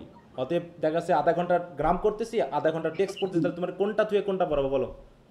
কোনো কিছু কি ঠিক মতো জি হবে? জি বুঝতে পারছি। হ্যাঁ, আমাকে থ্যাংক তোমার ইউ স্যার। উপরে ছেড়ে দাও, বললামই তো, তুমি আমার উপরে ছেড়ে দাও যে তোমার কি করা লাগবে। বললামই তো যে তোমার ফাইনাল পরীক্ষার আগ পর্যন্ত কি করা লাগবে, কি দেওয়া লাগবে সব আমি তোমাকে বুঝিয়ে দিব। জাস্ট তুমি, আমি তোমাকে যা বলবো তুমি তাই করবা, এটা হলো বড় কথা। ঠিক আছে? জি হ্যাঁ, জি ধন্যবাদ স্যার। এর থেকে আর অন্য কিছু ভাবারও দরকার নেই, অন্য কিছু ক্লু আনারও দরকার নেই। কোথায় স্যার ভোকাবুলারি পড়বো, কোথায় ইয়া করবো, অত কিছু দরকার নাই। যে শুধু তোমাকে যে ডিরেকশনগুলো দিব, তোমাকে যদি পড়তে বলি যে তুমি এটাই পড়বা একদিন ধরে, তুমি একদিন ধরে ওটাই পড়বা। বুঝতে পেরেছো? এইভাবেই তুমি পড়বা। হ্যাঁ, তাছাড়া জি থ্যাংক ইউ স্যার। একটু বলে রাখি, তোমাদেরকে একটু সাবধান করে দিই, প্রথম দিকে একটু সাবধান টাবধান করতে হয়, তোমরা অনেক এলোমেলো হবা প্রথম দিকে। ঠিক আছে তো? আমি যা বলবো তা শুনবা না, আরেক জায়গায় দৌড়াবা, ওখানে দৌড়াবা, সেখানে করবা, ওর কথা শুনবা, এর কথা শুনবা, দিয়ে খুব এলোমেলো হবা। পরে দেখা যাচ্ছে 5-6 মাস চলে যাওয়ার পরে, স্যার ভুল হয়ে গেছে, স্যার আপনার মতো করে পড়তে পারিনি, এরকম হয়নি স্যার, সব এলোমেলো হয়ে গেছে, মিস করেছি, এই করেছি সেই করেছি, এই নিয়ে তোমরা তখন আবার ঝামেলা শুরু করে দেবে। অতএব আমি তো বলছি যে আমি যেহেতু পড়াচ্ছি সেটা তো তোমরা জেনে এসেছো নাকি? এবং আমি যেহেতু অলরেডি একজন কি তোমাদের বড় ভাই না কলেজ টিচার, বলো কি হিসাবে নিবা তোমরা আমাকে? College teacher. হ্যাঁ, কারণ মনে করো তোমাদের কলেজেরই টিচার আমি। বুঝতে পেরেছো? অতএব তোমার শুধু পরীক্ষার জন্য প্রস্তুতি আমি করি না। হ্যাঁ, অনেক কোচিং সেন্টার আছে বা অনেক জায়গায় আছে শর্টকাট পড়াবে। ঠিক আছে তো? ও 2 মাসে কোর্স শেষ হয়ে যাবে, অনেক কিছুই করাবে। বুঝতে পেরেছো? হ্যাঁ, ওই সেদিন একজন কথা বলছে স্যার ভর্তি হয়ে টাকা লস গেছে, ঠিক আছে তো স্যার ঠকাইছি ইত্যাদি কথা বলছে। আমি চোখগুলো বলে তো আমার লাভ নাই, তোমরা যা মনে করো সেটাই। অনেকে শর্টকাট পড়াবে, 2 মাসে কোর্স শেষ হয়ে যাবে, 3 মাসে কোর্স শেষ হয়ে যাবে, এত টাকায় কোর্স পাবে ইত্যাদি ইত্যাদি। অজীব সেটা তোমাদের ব্যক্তিগত ব্যাপার, ওটা নিয়ে আমার কথা না। কথা হচ্ছে যে যখন এসেছো আমি যেহেতু জানি তোমাকে কিভাবে পড়লে কিভাবে কত রেজাল্ট হবে, কোন ভালো রেজাল্ট করার জন্য সর্বোচ্চ ভালো রেজাল্ট করার জন্য কি করা লাগবে সেগুলো আমি দিয়ে যাব, বাকিটুকু তুমি কত স্যার স্যার হ্যাঁ বলো। হুম আপনার মতো করেই পড়ান, আর হচ্ছে আপনি যেরকম পড়াবেন আমরা ওইরকমই এগ্রি। আর আমরা একটু গ্রামারে খুবই দুর্বল, আমরা হচ্ছে প্রথমে বেসিক থেকে ক্লিয়ার করে মাসের ভিতরে যদি আমরা গ্রামারটা একটু আয়ত্ত আনতে পারি, তারপরে ওইগুলাতে আমরা এগ্রি। আর কিছু ভাবতে হবে না, আমি যা বলার সেটা বলে দিব, ঠিক আছে তো? হুম জি স্যার, আপনার সাথে এগ্রি আছি। হ্যাঁ, অতএব ড্রাইভার হিসেবে যখন আমাকে বসিয়েছো তখন তুমি জাস্ট সিটে চুপচাপ বসে থাকো, আমার স্লো চালাবো না ফাস্ট চালাবো সেটা তোমরা নিজেরা বুঝতে পারবা, ঠিক আছে? ওকে, হ্যাঁ, তা যেখানে ছিলাম আমরা। স্যার আমার একটা কোশ্চেন ছিল। হ্যাঁ বলো। হুম স্যার বলতেছিলাম যে বাংলা ভাষা ও সাহিত্য এটাতে কি মার্কস বেশি তোলার মানে একটা ইজি নাকি, এটা বলতেছিলাম আর কি। আমি আগেই বললাম, মানে ঠিক আছে তো, যে মার্ক তোলা সহজ এটা নিয়ে সাবজেক্ট চয়েস করতে যেও না, মনে থাকবে? হুম জি স্যার। হ্যাঁ, যেটা তোমার পরবর্তীতে কাজে লাগবে সেটার জন্য পড়াশোনা করো, মনে থাকবে? জি স্যার। হ্যাঁ, অবশ্যই সোশ্যোলজিতে দেখাচ্ছে না পড়ে তুমি হয়তো কমন কিছু কোশ্চেন পেয়ে ভালো রেজাল্ট করতে পারবা, কিন্তু বাংলা সাহিত্যে তোমাকে একটু পড়তে হবে। কিন্তু সোশ্যোলজি পড়ে তোমার জীবনে যা পরবর্তীতে কাজে লাগবে তার থেকে কি বাংলা ভাষা বেশি কাজে লাগবে না, বলো? অবশ্যই। যেটা তোমার চাকরির পরীক্ষায় সাহিত্য ভাষা সম্পর্কে কোশ্চেন আছে, সোশ্যোলজি থেকে কোশ্চেন আসে না। তাহলে তুমি যে এই যে 1 বছর ধরে সোশ্যোলজি পড়লা, সেটা যদি তোমার পরবর্তী জীবনে একটু কাজে না লাগে, 1 বছর নষ্ট করে লাভ কি? হয়তো তোমার একটা পয়েন্ট হয়তো একটু বাড়ানোতে হেল্প করবে, কিন্তু ওটা তোমার কাজে লাগবে না। এই জন্য বলতেছি, হ্যাঁ, অতএব কখনোই সাবজেক্ট চয়েস করবা না রেজাল্ট ভালো করার জন্য, সাবজেক্ট চয়েস করবা প্র্যাকটিক্যালি তোমার জীবনে কাজে লাগবে যে সাবজেক্টটা, সেটা মনে থাকবে? জি স্যার। হ্যাঁ, ওকে। তো দেখো তোমাদের মানে একটু ইন্টারেস্ট এখন প্রথম দিকে একটু বিভিন্নভাবে উত্তেজিত থাকবা, একটু করবা, অনেক প্রশ্ন থাকবে, সেগুলো বলবা, সমস্যা না। হ্যাঁ, কিন্তু অন্য কোনো দিকে টেনশন করবা না, ঠিক আছে তো? গাইডলাইন যখন দেওয়া শুরু করছি সব কিছু তুমি সিম্পলি পেয়ে যাবা। ওকে, তো যাই হোক, যেখানে আমরা ছিলাম, তাহলে আমরা দেখো একটা সেন্টেন্সকে আমরা যখন একটা সেন্টেন্স পড়বো, একটা পোয়েট্রি পড়বো বা প্রোজ পড়বো, নিশ্চয়ই ওনারা কোনো স্ট্রাকচারে লেখেন, তাহলে সেই স্ট্রাকচারটাকে যদি আমি ধরে নিতে পারি তাহলে কিন্তু আমার মিনিংটা আমি পাবো। হ্যাঁ, বলা হচ্ছে একটা মানে ভাষাতে দুটা জিনিস কিন্তু জরুরি, সবচেয়ে বেসিক কম্পোনেন্ট ভাষার হচ্ছে দুইটা, একটা হচ্ছে ভোকাবুলারি আর একটা হচ্ছে গ্রামার, মনে থাকবে? একটা হচ্ছে ভোকাবুলারি আর একটা হচ্ছে কি গ্রামার। তবে ল্যাঙ্গুয়েজের দুটা রূপ আছে, এটা নিয়ে তোমাদের অবশ্য মারামারি হবে, এই মারামারিটা থেকে আগে একটু স্টপ করে দিই। ল্যাঙ্গুয়েজের দুটা রূপ আছে, একটা হচ্ছে ফর্মাল, একটা হচ্ছে ইনফর্মাল, বুঝতে পেরেছো? ইনফর্মাল হচ্ছে স্পোকেন ল্যাঙ্গুয়েজ বা ওরাল ল্যাঙ্গুয়েজ, যেখানে অনেক সময় গ্রামারের থেকে ভোকাবুলারির গুরুত্ব বেশি, যেখানে গ্রামারের থেকে ভোকাবুলারির গুরুত্ব বেশি স্পোকেন বা ওরাল ল্যাঙ্গুয়েজে, যেটা হচ্ছে স্পিকিং এবং লিসেনিংয়ের ক্ষেত্রে। কিন্তু যখন তোমার রাইটিং রূপ আসতেছে, এই রাইটিং রূপটা হচ্ছে এখানেও ফর্মাল ইনফর্মাল আছে, কিন্তু এটা অন্য সেন্সে। রাইটিংয়ের ক্ষেত্রে এই দুটা কম্পোনেন্টই গুরুত্বপূর্ণ, গ্রামার এবং ভোকাবুলারি। গ্রামারের সীমাবদ্ধতা আছে, কিন্তু ভোকাবুলারির কোনো সীমাবদ্ধতা আছে বলো তো? বলো, আছে কিনা? না স্যার। আমরা যখন কোনো বই পড়তে যাই আমরা এখনো নতুন নতুন শব্দ পাচ্ছি, এখনো বিভিন্ন জায়গায় পড়তে গেলে একই শব্দের ভিন্ন ইউজ দেখতেছি। কোনো ট্রেনিংয়ে গেলে আমরা একটা শব্দকে একভাবে চিনতাম, কিন্তু ওই ট্রেনিং পারপাসে দেখা যাচ্ছে ওখানে যে ট্রেনিংয়ের উদ্দেশ্য বা যে বিষয়গুলো নিয়ে কথা বলা হচ্ছে সেখানে ওই ওয়ার্ডটা অন্য সেন্সে ব্যবহার করা হচ্ছে। অতএব এগুলো প্র্যাকটিক্যালি তোমরা শিখে যাবা। অতএব এখন আমাদের কাজ হচ্ছে কি, যেহেতু আমরা একটা ফর্মাল ইংলিশ মানেই ফর্মালি তোমাকে পড়তে হবে, এখানে কোনো ইনফর্মাল নিয়ে ভাবতে হবে না, স্যার গ্রামারের তো প্রয়োজন নাই, এ নাই সে নাই, কত কিছু বলবে ছেলে মেয়ে, ওগুলোর কথা বাদ দাও। কারণ আমরা একটা ফর্মাল স্টাডিতে আছি, এখানে ইংলিশের স্টুডেন্ট হিসাবে তোমাকে গ্রামার সম্পর্কে ভালো ধারণা রাখতে হবে, এবং বিশেষ করে তোমার পড়তে গিয়ে এবং লিখতে গিয়ে গ্রামারের ইউজটা সম্পর্কে 100% সতর্ক হতে হবে। কারণ এই যে ফার্স্ট ইয়ারে পরীক্ষা দিবে, আমি এক্সাম নিচ্ছি, কিন্তু অনেকের এখনও গ্রামারের দুর্বলতা এত বেশি যে পরীক্ষায় অটোমেটিক খারাপ করবে। কারণ কি, কন্টেন্ট সম্পর্কে জানা সহজ, কিন্তু কন্টেন্ট সম্পর্কে লেখাটা কিন্তু কঠিন।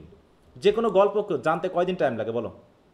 একটা গল্প জানতে কয়দিন টাইম লাগবে? একটা কবিতা পড়াতে আমার 1 দিন টাইম লাগবে তোমার, কিন্তু এই কবিতা সম্পর্কে যা কিছু তুমি নিজ দায়িত্বে লিখবা সেগুলো শিখতে কি 1 দিন লাগবে? 1 দিনে কি তুমি পারবা বলো তো? 1 দিনে কি? হ্যাঁ, এই জন্য তোমার গ্রামার খুবই জরুরি, এবং বিশেষ করে সেন্টেন্স স্ট্রাকচারগুলো। অনেকে আছে যারা সেন্টেন্স স্ট্রাকচার, এই যে আমার রাইটিং একটা ব্যাচ ছিল, এখনও চলতেছে, হয়তো কয়েকটা ক্লাস আছে, ওখানে রাইটিং ফ্রি হ্যান্ড রাইটিং ব্যাচে অনেকের গ্রামার দুর্বলতা এত বেশি ছিল যে একটা সেন্টেন্সও সে সঠিকভাবে লিখতে পারছে না। কারণটা কি? কারণ গ্রামারের বেসিকটা সম্পর্কে সে গুরুত্ব দিচ্ছে না বা দেয়নি। হ্যাঁ, তাই তোমরা যেহেতু শুরু থেকেই আছো, তোমরা শেখা এবং 6 মাস বা তিন মাস পরে যারা যুক্ত হবে তাদের মধ্যে পার্থক্যটা তোমরা নিজেরাই খেয়াল করতে পারবা যে এখানে পার্থক্যটা কোন জায়গায় হচ্ছে। হ্যাঁ, যেটা তোমরা সহজেই বুঝতে পারবা, আর একজন পরে এসে দেখাচ্ছে ওই জিনিসটা হয়তো বুঝতে পারছে না। এই জন্য তোমাদের আজকের ক্লাস এবং পরবর্তী 1 মাসের ক্লাসটা মনে করো যে তুমি যা পড়বা তার থেকে সবচেয়ে বেশি গুরুত্বপূর্ণ। প্রথম 1 মাসের ক্লাস হচ্ছে সবচেয়ে গুরুত্বপূর্ণ, এটা মনে রেখে তোমরা পড়াশোনা করো। মনে করো না যে স্যার তো এখনও মূল টেক্সট পড়ানো শুরু করেনি, অতএব সমস্যা নেই, অত গুরুত্ব দেওয়ার দরকার নেই, এটা দয়া করে মনে করো না। আচ্ছা, এবার আসি এখন আমরা প্রধানত এখানে 3টা কম্পোনেন্ট পেয়েছি এক্সটেনশনের ভিতরে, অবজেক্ট, কমপ্লিমেন্ট এবং অ্যাডভার্ব। এইগুলোর উপর ডিপেন্ড করেই ইংলিশ ল্যাঙ্গুয়েজে টোটাল 9টা কিন্তু বেসিক স্ট্রাকচার আছে। কয়টা বললাম? 9 বেসিক, হ্যাঁ, স্ট্রাকচারস,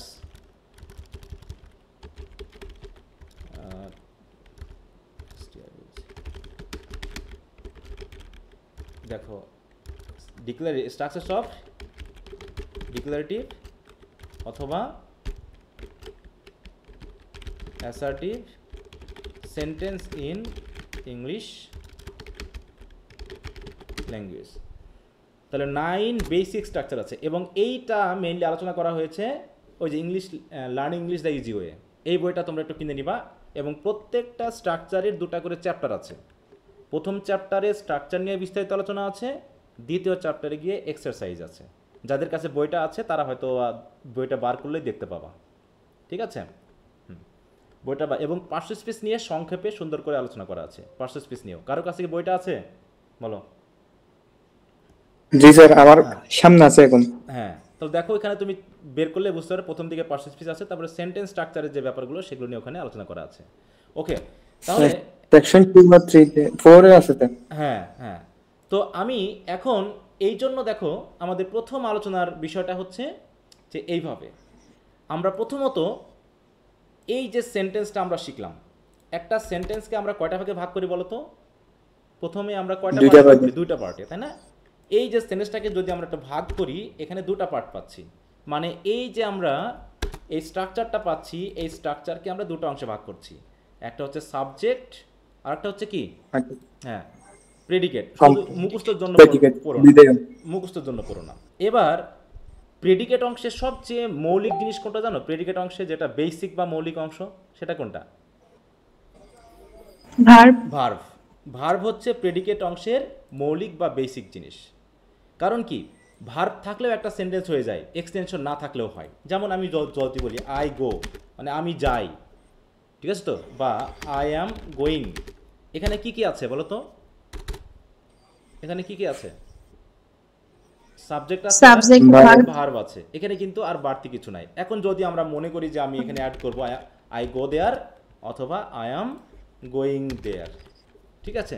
তাহলে হলো কি, আমার এক্সটেনশনের ভিতরে একটা বিষয় অ্যাড হয়ে গেল। এখন এই অ্যাডটা এখানে অ্যাডভার্ব, হয়তো তোমরা জানতে পারো কীভাবে অ্যাডভার্ব আসবে, সেগুলো ছোটোখাটো সেন্টেন্সে। তাহলে এইভাবে দেখা যাচ্ছে এইটুকু হলো সাবজেক্ট, এইটুকু হলো আমাদের প্রেডিকেট অংশ। প্রেডিকেট অংশের সবচেয়ে বেসিক ব্যাপারটা হলো ভার্ব, আর এক্সটেনশনগুলো ভার্বের সাথে অথবা সাবজেক্টের সাথে মিল রেখে আসতে পারে।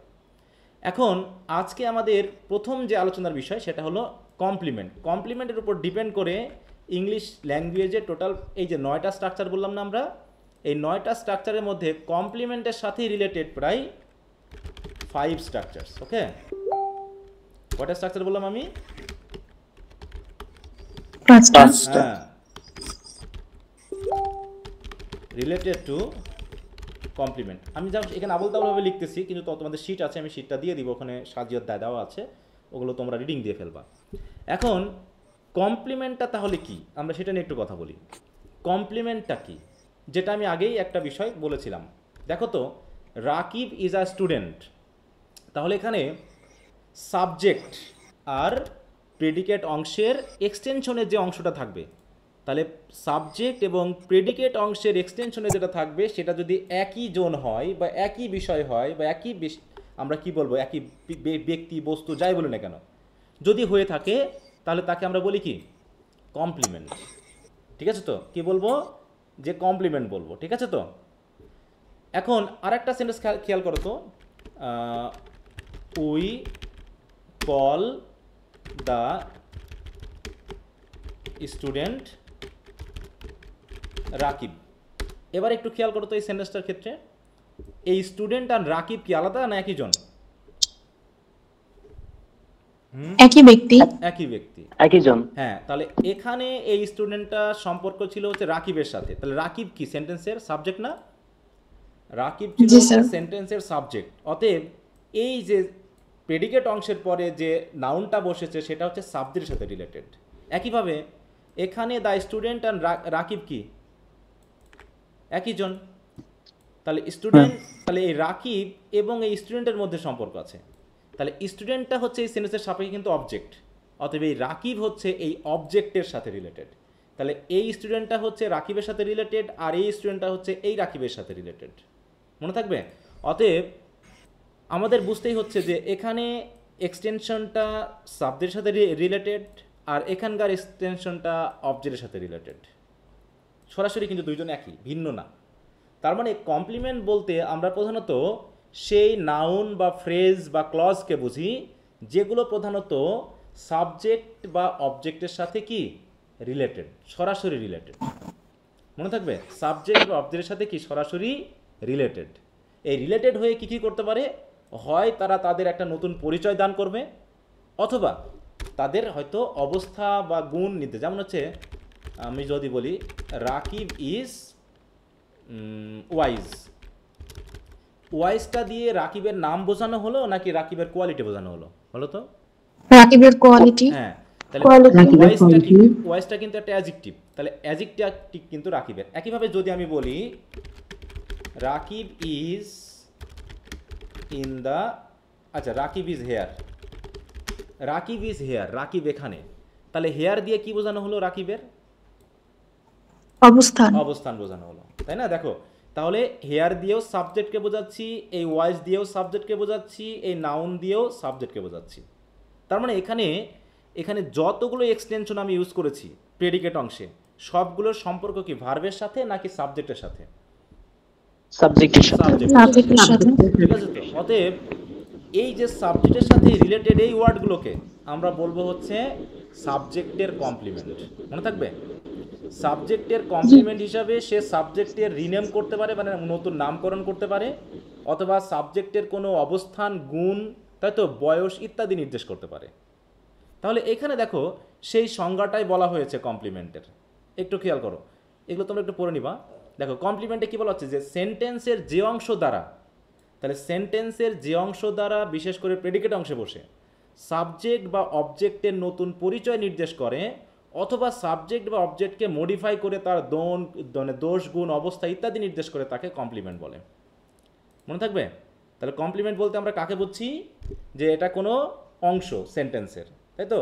সেটা হতে পারে সিঙ্গেল কোনো ওয়ার্ড, সেটা হতে পারে কোনো ফ্রেজ, অথবা হতে পারে কোনো ক্লজ, যে কার সাথে রিলেটেড হবে সেন্টেন্সে, ভার্বের সাথে না সাবজেক্ট অথবা সাবজেক্টের সাথে? হ্যাঁ, সাবজেক্ট বা অবজেক্টের সাথে। এবং সেখানে সাবজেক্ট বা অবজেক্টকে কি করবে, হয় তাদের নতুন পরিচয় নির্দেশ করবে, নতুন পরিচয় মানে নতুন নামকরণ করা, সেটা হতে পারে কোনো সে স্টুডেন্ট হিসেবে নামকরণ হচ্ছে, ফাদার হিসেবে নামকরণ হচ্ছে, মানে যে কোনোভাবেই, অথবা তার কোনো দোষগুণ, অবস্থা বা অবস্থান নির্দেশ করতে হতে পারে।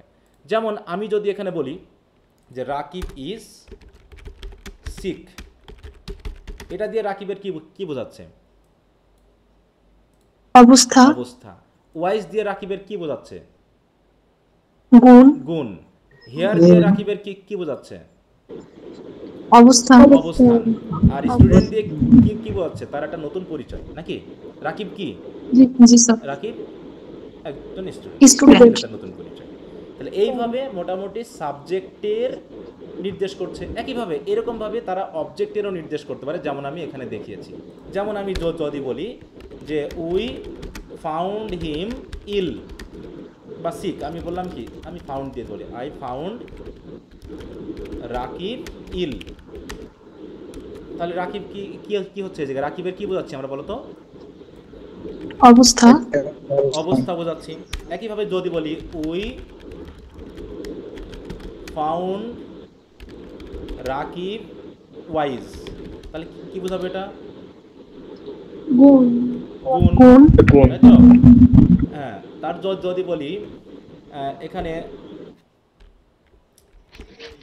উই কল রাকিব লিডার, এখানে কি বোঝাচ্ছে? একটা গুণ অবস্থা। বোঝাই এটা। হ্যাঁ, এটা হচ্ছে তার পরিচয় একটা, এটা অবস্থান কিন্তু একটা পরিচয়, তাই না? তাকে আমরা কি বলছি? তাকে আমরা লিডার বলছি, ঠিক আছে তো? যেমন আমরা যদি বলি যে উই কল বাংলাদেশ সোনার বাংলা, তাহলে এখানে কি সোনার বাংলা কি বাংলাদেশের একটা পরিচয়। নতুন পরিচয়, যে আমরা এই বলে তাকে ডাকি, এই বলে চিনি বা এই বলে ডাকি, তাই না? তাহলে এইভাবে দেখো এখানে কার কার হয়েছে, এগুলো সব কিন্তু অবজেক্টের, উপরের গুলো ছিল কিন্তু সব সাবজেক্টের, না? সব সাবজেক্টের সাথে রিলেটেড ছিল। আর শেষে এই যে সিক ওয়াই, মানে এখানে সিক, তারপরে হচ্ছে ওয়াইজ, তারপরে হচ্ছে লিডার, তারপরে হচ্ছে সোনার বাংলা, এগুলো কার সাথে মানে রিলেটেড? অবজেক্ট।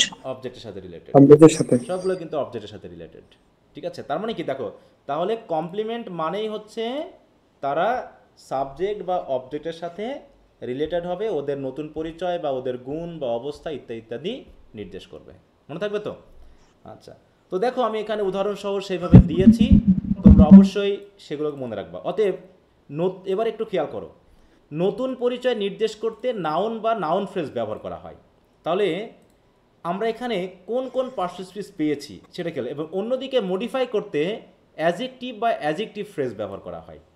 মনে থাকবে, দেখো মডিফাই করতে অ্যাডজেক্টিভ বা অ্যাডজেক্টিভ ফ্রেজ ব্যবহার করা হয়, অন্যদিকে অবস্থান বা সময় নির্দেশ করতে অ্যাডভার্ব বা অ্যাডভার্ব ফ্রেজ ব্যবহার করা হয়। খেয়াল করো, তাহলে যখন বলবো নতুন পরিচয় তখন হবে কমপ্লিমেন্ট হিসেবে নাউন, যখন বলবো যে মডিফাই করা, দোষ গুণ অবস্থা নির্দেশ করা, তখন হবে অ্যাডজেক্টিভ, আর যখন অবস্থান নির্দেশ করব তখন হয়ে যাবে কি সেটা?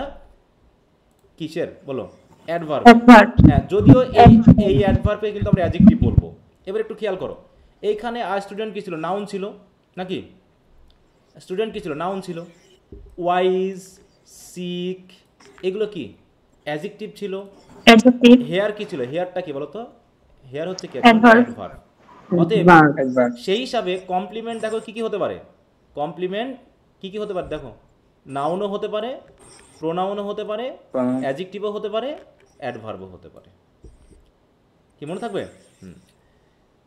তো এইভাবে দেখো, এখন এই কমপ্লিমেন্টের সাথে যে পাঁচটা স্ট্রাকচার, এই পাঁচটা স্ট্রাকচার আসলে এই অ্যাডজেক্টিভ নাকি নাউন নাকি এদের উপরে ডিপেন্ড করবে।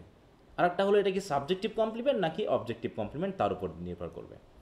এবার একটু খেয়াল করো, কমপ্লিমেন্টের প্রকারভেদটা একটু খেয়াল করি, এর উপরে স্ট্রাকচারটা আমাদের ডিপেন্ড করবে। দেখো পার্সেসপিসের উপর ভিত্তি করে কমপ্লিমেন্ট তিন প্রকার, কারণ কমপ্লিমেন্টে কয় ধরনের পার্সেসপিস ইউজ হয় বলো তো? তিন প্রকার। চার ধরনের, কিন্তু আমরা সেখানে মেইনলি পাচ্ছি তিন ধরনের। প্রোনাউনটা বাদ দাও, প্রোনাউন বাদ দাও, কারণ প্রোনাউন নাউনের সাথে রিলেটেড, ঠিক আছে তো? Noun adjective adverb. হ্যাঁ, তাহলে সেই হিসাবে আমরা ধরে নিচ্ছি যে কমপ্লিমেন্টে তিন ধরনের পার্সেসপিস ইউজ হয়। তাহলে পার্সেসপিস অনুসারে কমপ্লিমেন্ট হবে কয় প্রকার? তিন প্রকার, তাই তো? হ্যাঁ, দেখো তো কি কি। প্রথমে হচ্ছে নাউন কমপ্লিমেন্ট। কমপ্লিমেন্টটি যদি নাউন বা নাউন ফ্রেজ হয় তাহলে সেটা হবে কি? Noun complement. অ্যাডজেক্টিভ কমপ্লিমেন্ট, যদি কমপ্লিমেন্টটি কোনো অ্যাডজেক্টিভ বা অ্যাডজেক্টিভ ফ্রেজ হয় তাহলে হবে কি? Adjective complement. তাকে এখানে সব দেওয়া আছে। অ্যাডভার্বিয়াল কমপ্লিমেন্ট, যদি অ্যাডভার্ব বা অ্যাডভার্ব ফ্রেজ কমপ্লিমেন্টে বসে তাহলে সেটা হবে কি? Adverbial complement. এখন একটু ভাবো তো এই উদাহরণগুলোর মধ্যে তাহলে এটা হলো কি? নাউন কমপ্লিমেন্ট, তাই না? আই স্টুডেন্ট, ওয়াইজ, সিক এবং ওয়াইজ এবং সিক, এটা কি জাতীয় হবে? Adjective complement. আর হেয়ার কি জাতীয় হবে? Adverb complement. হ্যাঁ, আচ্ছা, তাহলে এই হচ্ছে আমাদের পার্সেসপিস অনুসারে তিন ধরনের কমপ্লিমেন্ট। ঠিক তো? সবাই বুঝতে পারছো? জি স্যার। একটু মাথায় কি ঢুকছে? এটুকু মাথায় কি গেল? জি স্যার। জি স্যার। আচ্ছা, এরপর হচ্ছে সেন্টেন্সে ব্যবহারের উপর ভিত্তি করে। এবার একটু খেয়াল করো, সেন্টেন্সে ব্যবহারের উপর ভিত্তি করে, তার মানে এইটা ছিল নাউন পার্সন স্পিচ, তাই তাকে বলছিলাম নাউন কমপ্লিমেন্ট, কিন্তু এটা আসলে কার কমপ্লিমেন্ট ছিল? সাবজেক্টের না, রাকিব সাবজেক্ট। সাবজেক্টের। একইভাবে এই যে আমরা যদি বলি লিডার, লিডার এটা কার ছিল? এই কমপ্লিমেন্টটা কার? অবজেক্ট। অবজেক্টের। Object. হ্যাঁ, তাহলে সেন্টেন্সে ব্যবহারের উপর ভিত্তি করে কমপ্লিমেন্টকে আমরা দুইভাবে পাবো, একটা হচ্ছে সাবজেক্টিভ কমপ্লিমেন্ট আর একটা হচ্ছে কি অবজেক্টিভ কমপ্লিমেন্ট। Objective complement. হ্যাঁ, তাহলে যে কমপ্লিমেন্টটা সাবজেক্টকে নির্দেশ করবে, দেখো সাবজেক্টকে নির্দেশ করে যে কমপ্লিমেন্ট সেই হচ্ছে সাবজেক্টিভ কমপ্লিমেন্ট, আর অবজেক্টকে নির্দেশ করে যে কমপ্লিমেন্ট তাকে বলা হচ্ছে কি অবজেক্টিভ কমপ্লিমেন্ট। এইগুলো এভাবে শেখানো হচ্ছে এই কারণে যে তুমি যাতে একটা সেন্টেন্স যখন লিখবা তখন যেন সেন্টেন্সটা সম্পর্কে তোমার মাথায় ফুল একটা ধারণা থাকে যে এই সেন্টেন্সটা আমি কীভাবে লিখছি, কোন ওয়ার্ডটা কার সাথে রিলেটেড, এটা যেন তুমি বুঝতে পারো। এমনকি পড়তে গেলেও, বিশেষ করে পোয়েট্রি পড়তে গেলে যে ভার্স লাইনগুলো থাকে সেইগুলো বিভিন্নভাবে ছড়ায় ছিটায় থাকে, সেইগুলোর মিনিং উদ্ধার করতে হলে আমাকে স্ট্রাকচার সম্পর্কে একটা ভালো ধারণা রাখতে হবে। ঠিক তো, বুঝতে পারছো? ওকে, তাহলে এই পর্যন্ত আমি যেটুকু শেখালাম সেটুকুর মধ্যে মাথায় যদি কারো প্যাঁচ লেগে থাকে একটু বলবা, যদি কোনো রকম কোনো ঝামেলা থাকে বা বুঝতে অসুবিধা হয় তাহলে আমাকে একটু বলো, একটু মাথায়। স্যার লাস্টে আবার একটু রিপিট করেন। কোনটা? লাস্টে যেটা পড়ালেন ওইটা। হ্যাঁ, মানে কমপ্লিমেন্ট সেন্টেন্সে ব্যবহারের উপর দুই প্রকার, তাই তো? এটা তো ওইটার পরেরটা। ওইটার পরে তার কিছু বলি নাই। ওইটার পরে মানে যে অবজেক্টিভ কমপ্লিমেন্ট, ওইটা একটু বোঝান। হ্যাঁ, ওটাই তো বললাম যে সেন্টেন্সে ব্যবহারের উপর ভিত্তি করে কমপ্লিমেন্ট দুই ধরনের। কমপ্লিমেন্ট হয় সাবজেক্টকে নির্দেশ করবে, আর না হয় কমপ্লিমেন্ট অবজেক্টকে নির্দেশ করবে। এই তো বুঝিয়েছি নাকি? জি স্যার, বুঝতে পারছি। হ্যাঁ, এই যে যেমন আমি বললাম লিডার, এই লিডার দিয়ে কি উইকে বোঝাচ্ছে না রাকিবকে বোঝাচ্ছে বলো তো এই জায়গায়? রাকিবকে। হ্যাঁ, তাহলে এই রাকিবটা কি অবজেক্ট না সাবজেক্ট? অবজেক্ট। তাহলে লিডার কি রাকিবকে বোঝাচ্ছে না যে রাকিবই তো লিডার নাকি? উই কল রাকিব লিডার, তাহলে লিডার আর রাকিব কি একজন না? একই জন তো। জি স্যার। তাহলে লিডারটা হচ্ছে রাকিবের, অতএব রাকিব যেহেতু অবজেক্ট, তার মানে লিডারটা হচ্ছে কি একটা অবজেক্টিভ কমপ্লিমেন্ট। বুঝা গেছে? জি স্যার, বুঝতে পারছি। এমনিভাবে সোনার বাংলা কে? বাংলাদেশকে আমরা বলছি সোনার বাংলা, অতএব বাংলাদেশ হচ্ছে অবজেক্ট, অতএব সোনার বাংলা হচ্ছে বাংলাদেশের কমপ্লিমেন্ট। অতএব বাংলাদেশ যেহেতু অবজেক্ট সেই হিসাবে সোনার বাংলা হলো অবজেক্টিভ কমপ্লিমেন্ট। তাহলে সেন্টেন্সে ব্যবহারের উপরে কমপ্লিমেন্ট হচ্ছে কয় প্রকার বলো তো? দুই প্রকার। তাই তো, সবাইকে এটা বুঝতে পারছি যে জি স্যার। সেন্টেন্সে ব্যবহারের উপরে কমপ্লিমেন্ট দুই প্রকার, আর পার্সন স্পিচের উপর ভিত্তি করে কমপ্লিমেন্ট কয় প্রকার? তিন প্রকার। তিন প্রকার। নাউন, অ্যাডজেক্টিভ আর অ্যাডভার্ব। এই তো। হ্যাঁ, এখন এইটুকু জায়গা যদি কেউ ভালো করে বুঝতে পারো তাহলে স্ট্রাকচারগুলো তোমাদের জন্য সহজ হয়ে যাবে। এবার একটু আসি, এইখানে স্ট্রাকচারটা কমপ্লিট করতে হলে আমরা তো না হয় সাবজেক্ট নিয়ে আলোচনা করলাম। দেখো, আমরা একটা স্ট্রাকচারের কী নিয়ে আলোচনা করলাম? সাবজেক্ট নিয়ে আলোচনা করলাম, আর হচ্ছে এক্সটেনশনের ভিতরে কমপ্লিমেন্ট নিয়ে আলোচনা করলাম। তাহলে ভার্ব নিয়ে তো একটা আলোচনা করার দরকার, তাই না? তাহলে এই যে আমরা কমপ্লিমেন্ট পাচ্ছি, বিশেষ করে স্ট্রাকচার ওয়েতে কমপ্লিমেন্ট হচ্ছে দুই প্রকার, সেন্টেন্সে ব্যবহারের উপর ভিত্তি করে কমপ্লিমেন্ট হচ্ছে দুই প্রকার। তাহলে এই দুই প্রকার কমপ্লিমেন্ট যে সেন্টেন্সে থাকবে সেই সেন্টেন্সের ভার্বের কিন্তু আলাদা নাম আছে, এই ভার্বের কিন্তু আলাদা নাম আছে। ঠিক আছে তো?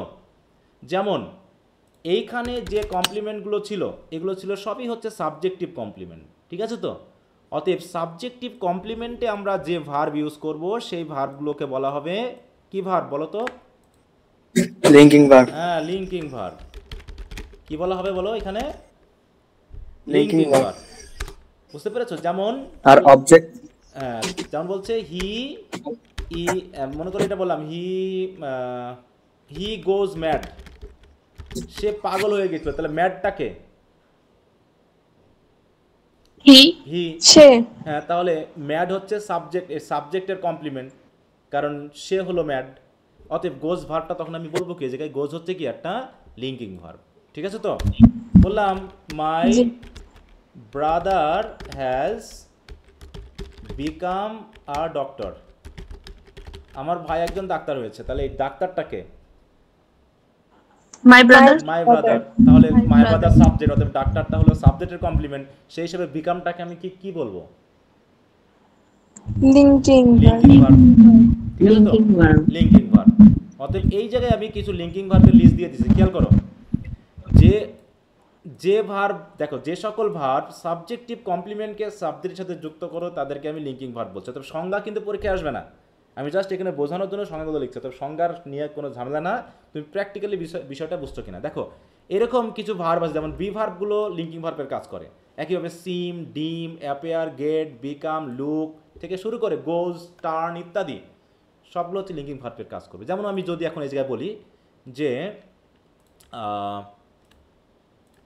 এখানে যদি আমি বলি যে হি টার্ন, স্যার এখানে তো বিকাম বললেন লিঙ্কিং ভার্ব, কিন্তু হ্যাজটা কি তাইলে? ওটা অক্সিলারি ভার্ব, ওটা টেন্স যখন বুঝবা তখন, ওটা নিয়ে আর কথা বলো না, ওটা মাথায় ঢোকালে বিপদ আছে। Present perfect. হ্যাঁ, ওটা পরে, ওটা আমি মনে করি যে তোমরা ওগুলা বোঝো না, ঠিক আছে? তো এখানে হ্যাজের কোনো মিনিং স্যার, আছে? এখানে হ্যাজের কোনো মিনিং নাই, অতএব এটা অক্সিলারি ভার্ব। এটা হচ্ছে প্রেজেন্ট পারফেক্ট হ্যাঁ। স্ট্রাকচার অনুসারে হইছে। হ্যাঁ, ওটা পরে, ওগুলো নিয়ে পরে কথা হবে। আমি জাস্ট এখন লিঙ্কিং ভার্ব নিয়ে কথা বলছি। সিরিয়ালে আসো। আচ্ছা, হি টার্নড, মনে করে বলো হি টার্ন পেল, মানে সে বিবর্ণ হয়ে গেল। হি টার্ন পেল মানে কি? সে বিবর্ণ, মানে ভয়ে চেহারাটা কেমন জানি বিবর্ণ হয়ে গেল, তার মানে হি টার্ন পেল। তাহলে পেলটা কে হলো? পেলটা কে? হি। হি। তাহলে টার্নকে আমি কি ভার্ব বলবো? Linking verb. Linking verb. Linking verb বলবো, কারণ এখানে একটা কি আছে? সাবজেক্টিভ কমপ্লিমেন্ট আছে, ঠিক আছে? তো ইসরাত জাহান, তোমার ওখান থেকে খুব সাউন্ড আসতেছে, কেন? ফ্যান ট্যান চলতেছে? না স্যার, এসি শব্দ মেবি। হ্যাঁ বলো, কিসের সাউন্ড?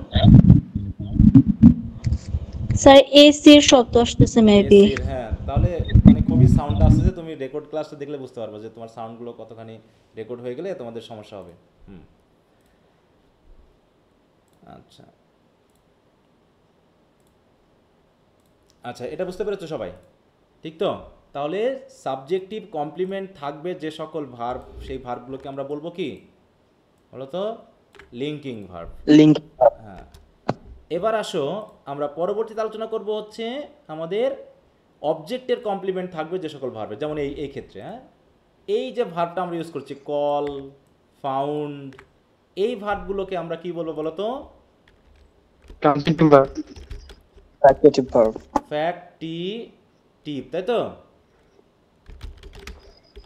এগুলোকে বলা হয় ফ্যাক্টিটিভ। ট্রানজিটিভ ভার্ব বলি মনে হয় আমরা। না, ওটা পরে, ওটা ট্রানজিটিভ ভার্বের পরে, ওগুলো এক ধরনের ট্রানজিটিভ ভার্ব, ঠিক আছে? তো ট্রানজিটিভ ভার্বের মধ্যে অনেকগুলো ভাগ আছে, সেগুলো, কারণ অবজেক্ট থাকলেই তো তার ট্রানজিটিভ হবে না? অবজেক্ট থাকলে তো ট্রানজিটিভ হবে। হ্যাঁ বলো। আমি যদি লিঙ্কিং ভার্ব কয়েকটা সীমিত মুখস্থ না করে আমি যদি শুধু এটা মাথায় রাখি যে সাবজেক্টিভ কমপ্লিমেন্ট হইলেই ওইখানে যেটা ভার্ব থাকবে ওইটাই লিঙ্কিং ভার্ব, এরকম মাথায় রাখলে হচ্ছে না? আর তাইলে তো আমার লিঙ্কিং ভার্ব মুখস্থ করতে হচ্ছে না। এটা যে তোমাকে মনে রাখতে হবে ভাই, মুখস্থ করে তুমি কয়টা পাবা বলো? তোমাকে তো এটাই মনে রাখতে হবে যে আমি সাবজেক্টিভ কমপ্লিমেন্ট পাচ্ছি কিনা। হ্যাঁ, থাকতে হবে, মানে এটাই, মানে সাবজেক্টিভ হইলেই লিঙ্কিং। হ্যাঁ, যে সাবজেক্টের কমপ্লিমেন্ট হলে পারে তাকে আমরা লিঙ্কিং ভার্ব বলবো, ঠিক আছে? হ্যাঁ, এটা হলো বেসিক আইডিয়া। মুখস্থ তো হচ্ছে শর্টকাট ওয়ে, বুঝে এক জিনিস আর মুখস্থ করা এক জিনিস। বলো, মুখস্থ করে কি আর বেসিক জিনিস পাওয়া যায় বলো? জি স্যার, বুঝছি। তাহলে কারণ না স্যার, কিন্তু আমরা তো স্যার ক্লাস 9 লিঙ্কিং ভার্ব মুখস্থ করছিলাম ওই জন্যই, কিন্তু আজকে প্রথম তোমাদের জানলাম। এক সময় মুখস্থ করতে হয় জিনিসগুলো, তাই তো? যাতে তুমি তোমার এগুলো সাথে থাকে। কিন্তু এখন কি আর মুখস্থ বিদ্যা দিয়ে চলবে বলো? না, আজকে প্রথম শিখলাম যে সাবজেক্টিভ হইলে কমপ্লিমেন্ট হইলে লিঙ্ক। হ্যাঁ, তো এগুলো আমরা আগে মুখস্থ করতাম। হ্যাঁ, এগুলোর ব্যাপারগুলো এই জন্য বললাম যে প্র্যাকটিক্যাল ইউজটা শিখতে হবে। যে তোমরা হয়তো বা জানো অথবা না জানো, আমার সেটা ব্যাপার না। এর ভিতরে হয়তো অনেকে নতুন শিখতেছো, অনেকে হয়তো আগে থেকে জানো, কিন্তু আমার বেসিক জায়গাটা আমাকে ধরাই দিতে হবে, ঠিক আছে? এটা আচ্ছা, 11টা 15 পর্যন্ত ক্লাস নিব, যেহেতু তোমাদের দেরি করে শুরু করাইছে। অনেকে দেখা যাচ্ছে লিপ টিপ না হয়তো নিয়ে নিবা, যে ক্লান্ত হয়ে যাচ্ছে। হ্যাঁ, ক্লান্ত হবা না, একটু দুর্বলতা কাটিয়ে ক্লাসগুলো থাকবা। এখন এলোমেলো করবা আর পরে গিয়ে কিন্তু হামলাবা, এটা মনে রেখো। এটা যেন না ঘটে, এটা প্রতি বছরের কিন্তু অভিজ্ঞতা। তো যাই হোক, এবার আসি তাহলে ফ্যাক্টিটিভ ভার্ব হলো কোনগুলো? যার অবজেক্টিভ কমপ্লিমেন্ট থাকবে। তার মানে এখানে যে কল বলতেছে, এই কলটাকে আমি কি বলবো বলো তো?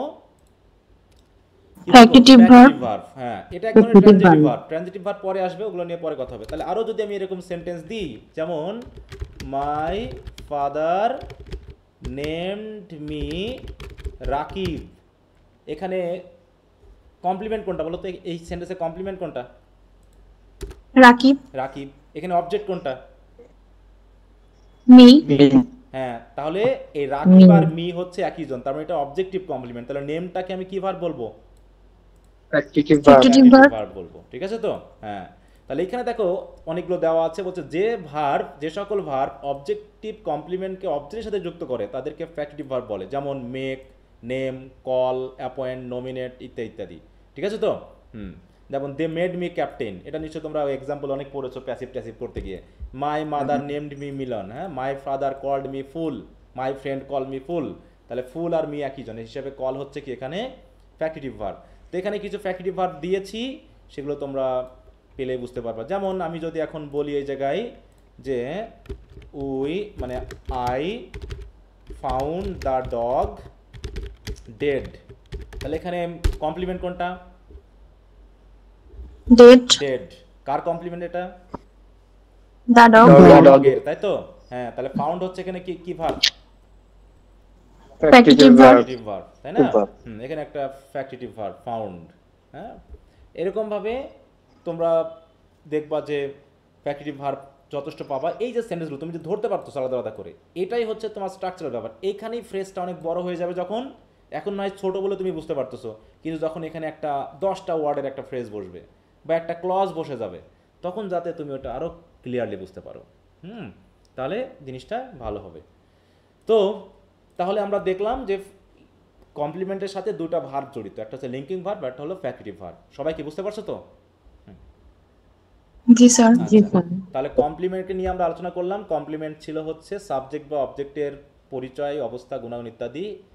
কমপ্লিমেন্ট হচ্ছে পার্টিসিপেশন অনুসারে 3 প্রকার, আর সেন্টেন্সের ব্যবহারের উপর ভিত্তি করে 2 প্রকার, ঠিক আছে তো? এখন এর উপর ভিত্তি করে আমাদের 5টা স্ট্রাকচার পাবো। এইখানে জাস্ট স্ট্রাকচারগুলো ডিপেন্ড করতেছে প্রথমে সাবজেক্টিভ কমপ্লিমেন্ট নাকি অবজেক্টিভ কমপ্লিমেন্ট, তারপরে স্ট্রাকচারগুলো নির্ভর করতেছে যে আমি কিভাবে। দেখো প্রথমেই হচ্ছে সাবজেক্টিভ কমপ্লিমেন্টের উপর ভিত্তি করে কমপ্লিমেন্ট হচ্ছে কয় প্রকার বলো? 3 প্রকার। 3 প্রকার। হ্যাঁ, কারণ আমরা যখন এই সেমিস্টার যদি তোমরা খেয়াল করো, এখানেই খেয়াল করো, এই জায়গাতে যদি আমরা খেয়াল করি, এইখানে কয় ধরনের স্ট্রাকচার বসেছে বলে মনে হয় বলো তো? স্টুডেন্ট হচ্ছে নাউন, ওয়াইজ আর সিক হচ্ছে অ্যাডজেক্টিভ, আর হেয়ার হচ্ছে অ্যাডভার্ব। তাহলে এখানে কয়টা স্ট্রাকচার আছে? 3টা। স্ট্রাকচার আছে। Subject, linking verb, noun, complement. যেমন এখানে যদি আমি এখন সংক্ষেপে লিখি, এটা হচ্ছে কি সাবজেক্ট, তাই তো? লিঙ্কিং ভার্ব প্লাস হচ্ছে কি নাউন কমপ্লিমেন্ট, তাই না? Noun complement. তারপরটা কি কি আছে বলো তো? সাবজেক্ট আর হচ্ছে অ্যাডজেক্টিভ কমপ্লিমেন্ট, অ্যাডজেক্টিভ কমপ্লিমেন্ট। এই দুটারই অ্যাডজেক্টিভ কমপ্লিমেন্ট। আর এটাতে হচ্ছে কি অ্যাডভার্ব কমপ্লিমেন্ট, অ্যাডভার্ব কমপ্লিমেন্ট, ঠিক আছে তো? এইখানে একটু ঝামেলা আছে। এই অ্যাডভার্ব কমপ্লিমেন্টের সময় আমরা আসলে তখন আর লিঙ্কিং ভার্ব বলি না ওটাকে, এটা পরে বলছি, আসলে এটা পরে আসুক, ওটা পরে কথা বলছি। হ্যাঁ, তাহলে দেখো আমরা কিন্তু 3টা স্ট্রাকচার শিখে গেলাম। একটা হচ্ছে subject, linking verb, noun complement, subject, linking verb, adjective complement, আর হলো সাবজেক্ট। এইখানে বলা হবে কি বি ভার্ব, কারণ এখানে বি ভার্ব ছাড়া অন্য কোনো ভার্ব বসে না, ঠিক আছে তো? কারণ এইখানে লিঙ্ক করে না, মেন কথা হলো এই কমপ্লিমেন্টটা সাবজেক্টের সাথে সরাসরি লিঙ্ক করে না, মনে থাকবে? কারণ কি আমি তো আর ক্লাস না, আমি কি ক্লাস বলো তো? নাকি আমি ক্লাসে আছি, অবস্থান বোঝাচ্ছে। যেমন শামিম ইজ ইন ক্লাস, তাহলে ক্লাস আর শামিম কি একই জন, নাকি এটা শামিমের অবস্থান বোঝাচ্ছে শুধু? অবস্থান। হ্যাঁ, তাহলে সেই ক্ষেত্রে অবস্থান বোঝানোর ক্ষেত্রে আমরা সবসময় বি ভার্ব ইউজ করি। কিন্তু তাহলে কমপ্লিমেন্টের, অ্যাডভার্বিয়াল কমপ্লিমেন্টের ক্ষেত্রে সবসময় আমরা কি বসাবো? বি ভার্ব বসাবো। এখানে শুধু আমরা বি ভার্ব বসাবো, এখানে অন্য কোনো ভার্ব কিন্তু আসে না, মনে থাকবে তো? স্যার যদি অ্যাডভার্ব অফ টাইম হয় তাইলেও কি বি ভার্ব হবে? হ্যাঁ, এই যে ওয়াজ, দেখো সবসময় be verb. Adverb of time, এই যে হ্যাঁ, our class was at 8:30 AM, তাই তো? আমাদের ক্লাস আছে কটার সময়? 10:30টার সময়। মানে অবস্থান এবং সময়, অবস্থান এবং সময়। আমি কিন্তু এই কথাটা বলছি যে অবস্থান এবং সময় হলে মেনলি অ্যাডভার্ব হয়। এইখানে কথাটা কিন্তু বলেছিলাম আমি, একসময় বলেছিলাম না? দেখো অবস্থান এবং সময় নির্দেশ করতে অ্যাডভার্ব বা অ্যাডভার্ব ফ্রেজ ব্যবহার করা হয়। যেমন the programme is at 10 PM, they were in the field, হ্যাঁ তারা হচ্ছে মাঠে, প্রোগ্রাম ছিল 10টার সময় বা প্রোগ্রাম আছে 10টার সময়, এইভাবে মনে থাকবে। তাহলে সাবজেক্টিভ কমপ্লিমেন্টের স্ট্রাকচার হচ্ছে কয়টা? 3টা। এবার অবজেক্টিভ কমপ্লিমেন্টের ক্ষেত্রে স্ট্রাকচার হবে 2টা। কয়টা হবে? 2টা। কারণটা কি? কারণ এই অবজেক্টিভ কমপ্লিমেন্টের ক্ষেত্রে আমরা অ্যাডভার্বিয়াল কমপ্লিমেন্টটা ব্যবহার পাই না, ওটা তখন অ্যাডভার্ব হয়ে যায়, ওটা আসলে অন্যরকম হয়ে যায়, কারণ ওটা যেহেতু অবজেক্ট আছে। কারণ এই কারণে কি, ফ্যাক্টিটিভ ভার্ব মানে অবজেক্ট, বুঝতে পারছো? আর অবজেক্টের ওটা অ্যাডভার্ব হিসেবে কাজ করে, ওটা তখন অ্যাডভার্বিয়াল কমপ্লিমেন্ট বলা যায় না। সেই হিসাবে এখানে আমরা পাচ্ছি subject plus factitive verb plus object, আর অবজেক্টের পর হয় নাউন কমপ্লিমেন্ট আর না হয় অ্যাডজেক্টিভ কমপ্লিমেন্ট। স্ট্রাকচার তো একই। দেখো subject factitive verb object, subject factitive verb object, শুধু নাউন কমপ্লিমেন্ট নাকি অ্যাডজেক্টিভ কমপ্লিমেন্ট তার উপর ভিত্তি করে স্ট্রাকচারটা একটু চেঞ্জ হয়ে যাচ্ছে। কি ঠিক আছে? বুঝতে পেরেছো এ পর্যন্ত? জি স্যার। হ্যাঁ, তাহলে সাবজেক্টিভ কমপ্লিমেন্টে হচ্ছে তিনটা স্ট্রাকচার আর অবজেক্টিভ কমপ্লিমেন্টে হচ্ছে 2টা স্ট্রাকচার, এবং এই স্ট্রাকচারগুলো পুরোটা নির্ভর করছে পার্সিস্টেন্স ভিত্তিক কমপ্লিমেন্টের উপরে। তাছাড়া কিন্তু জটিল কিছু না। খুব জটিল কিছু বলো তো? না স্যার। তাহলে কেউ কি আমাকে 5টা স্ট্রাকচার একটু বলতে পারবা? জি স্যার। হ্যাঁ, 5টা পারবো স্যার। একজন বলো। হ্যাঁ, মেয়েদের মধ্যে একজন বলো, ছেলেদের মধ্যে একজন বলবা। হাত তোলো, কারা কারা বলতে চাচ্ছ একটু হাত তোলো, আমি একটু শুনবো। হাত তোলো দেখি। আচ্ছা, খোরশেদ আলম আর হচ্ছে রাকিবুল ছেলেদের ভিতর। আচ্ছা, তা খোরশেদি বলো দেখি। হ্যাঁ, আমরা শুনি সবাই। স্যার সাবজেক্টিভ কমপ্লিমেন্ট হচ্ছে 3 প্রকার অথবা 3টা স্ট্রাকচার আছে। প্রথমটা হচ্ছে সাবজেক্ট প্লাস লিঙ্কিং ভার্ব আর হচ্ছে কমপ্লিমেন্ট হিসেবে নাউন বসবে। দ্বিতীয়টা তো হচ্ছে subject plus linking verb plus adjective complement হিসেবে অ্যাডজেক্টিভ বসবে। এরপর হচ্ছে তৃতীয়টা হচ্ছে সাবজেক্ট প্লাস বি ভার্ব, আর আমরা জানি হচ্ছে ভার্ব যখন কমপ্লিমেন্ট অ্যাডভার্ব হবে তখন ওইখানে বি ভার্ব বসবে। আর হচ্ছে অবজেক্টিভ কমপ্লিমেন্ট যখন হবে তখন 2টা স্ট্রাকচার আমরা জানবো, এটা হচ্ছে subject plus factitive verb plus noun, না না, আর হচ্ছে সাবজেক্ট অবজেক্ট তারপরে কমপ্লিমেন্ট। হ্যাঁ, অবজেক্ট প্লাস নাউন আর হচ্ছে subject plus factitive verb plus object, আর এরপর হচ্ছে অ্যাডজেক্টিভ, তখন হচ্ছে অ্যাডভার্বটা বসে না। আচ্ছা ঠিক আছে, রাকিবুল হাত তুলেছিল, ঠিক আছে রাকিবুল তাহলে পারবা। এবার মেয়েদের মধ্যে হাত তুলে দেখি 2-1 কে কে বলতে পারবে? মেয়েদের মধ্যে কেউ আছো? কেউ হাত তুলতে সাহস করছো না? ভুল হোক, সমস্যা কি বলো। তাহলে মেয়েরা কি বুঝতে পারলো না, না ভয় পাচ্ছে, লজ্জা পাচ্ছে? আচ্ছা, এখানে একজনকে দেখি, কাকে ধরবো? তনুশ্রী রয় আছে? তনুশ্রী আছে নাকি? স্যার এটা আসলে আমার দিদি। তনুশ্রী রায়, তোমার কথা শোনা যাচ্ছে না, বলো। স্যার বলছি এটা আসলে আমার দিদির আইডি তো। ও আচ্ছা আচ্ছা, তোমার কথা শোনা, তুমি একটু জোরে কথা বলো, তোমার কথা শোনা যাচ্ছে না। তুমি হচ্ছে, তোমার নাম কি? স্যার আমার নাম হচ্ছে পার্থ। আচ্ছা পার্থ, হ্যাঁ পার্থ, আচ্ছা ঠিক আছে। তাহলে পিঙ্কি ইসলাম বলো। পিঙ্কি। জি স্যার। হ্যাঁ, তুমি বলো দেখি, প্রথমে সাবজেক্টিভ কমপ্লিমেন্ট দিয়ে কয়টা স্ট্রাকচার আছে? 3টা। হ্যাঁ বলো, সেই স্ট্রাকচার কয়টা বলো। Subject plus linking verb plus noun complement. Subject plus linking verb plus adjective complement. Subject plus noun plus না, subject plus linking verb plus না, এখানে লিঙ্কিং ভার্ব হবে না। অ্যাডভার্বিয়াল কমপ্লিমেন্টে কি লিঙ্কিং ভার্ব হবে? বি ভার্ব হবে। ও না সরি স্যার, সাবজেক্ট ওই যে অ্যাডভার্বিয়াল কমপ্লিমেন্ট বি ভার্ব। হ্যাঁ বি ভার্ব। আচ্ছা ঠিক আছে, এবার হচ্ছে আরেকজনকে ধরি, নিগার সুলতানা। নিগার আছে নাকি? নিগার সুলতানা আছে। তারপর হচ্ছে নুরিয়া। হ্যাঁ নুরিয়া আছে নাকি? হীরামণি, ফারহানা, রূপা। হীরামণি বলো। জি স্যার। হ্যাঁ তুমি বলো অবজেক্টিভ কমপ্লিমেন্ট দিয়ে বলো। জি স্যার, হ্যাঁ, অবজেক্টিভ কমপ্লিমেন্ট দিয়ে স্ট্রাকচার কয়টা ছিল, দুইটা না তিনটা? দুইটা। দুইটা। একটু বলো দেখি স্ট্রাকচারগুলো কি কি? সাবজেক্ট প্লাস না, কি ভার্ব বসবে? সাবজেক্ট প্লাস, বলছিলাম অবজেক্টিভ কমপ্লিমেন্টের ভার্বটার নাম হবে কি বলো তো? Factitive verb. হ্যাঁ, ফ্যাক্টিটিভ ভার্ব, তাই না? তারপর হচ্ছে কি থাকবে, একটা অবজেক্ট থাকবে, তাই তো?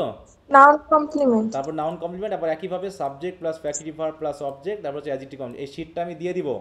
এই শীটটায় যতগুলো উদাহরণ আছে এই সবগুলো উদাহরণ সহ বিষয়টাকে ভালো করে পড়বা। পরে আগামী দিন আমি সেন্টেন্স লিখতে দিব, ঠিক আছে তো?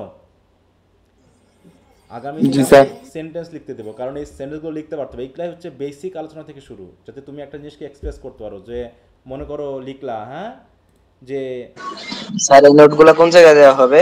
গুগল ক্লাসরুমে দিয়ে দিব। তোমাদের যে গুগল ক্লাসরুম আছে না, এই যে গুগল ক্লাসরুম, ঠিক আছে তো? এই গুগল ক্লাসরুমের এখানে একটা ফোল্ডার করা হবে। দেখো আমি একটু দেখাই দিচ্ছি আমাদের যে গত ব্যাচের, এই যে গত, এখানে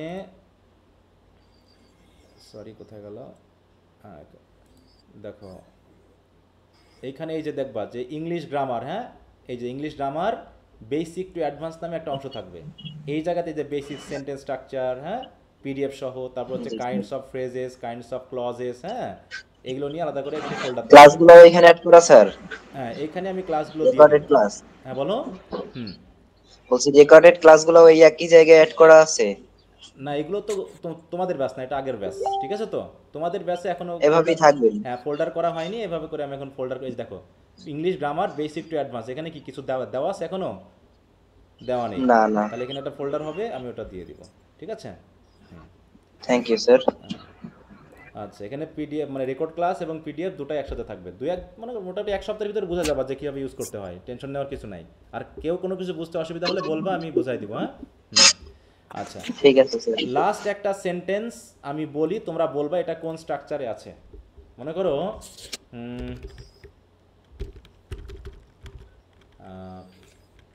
বললাম যে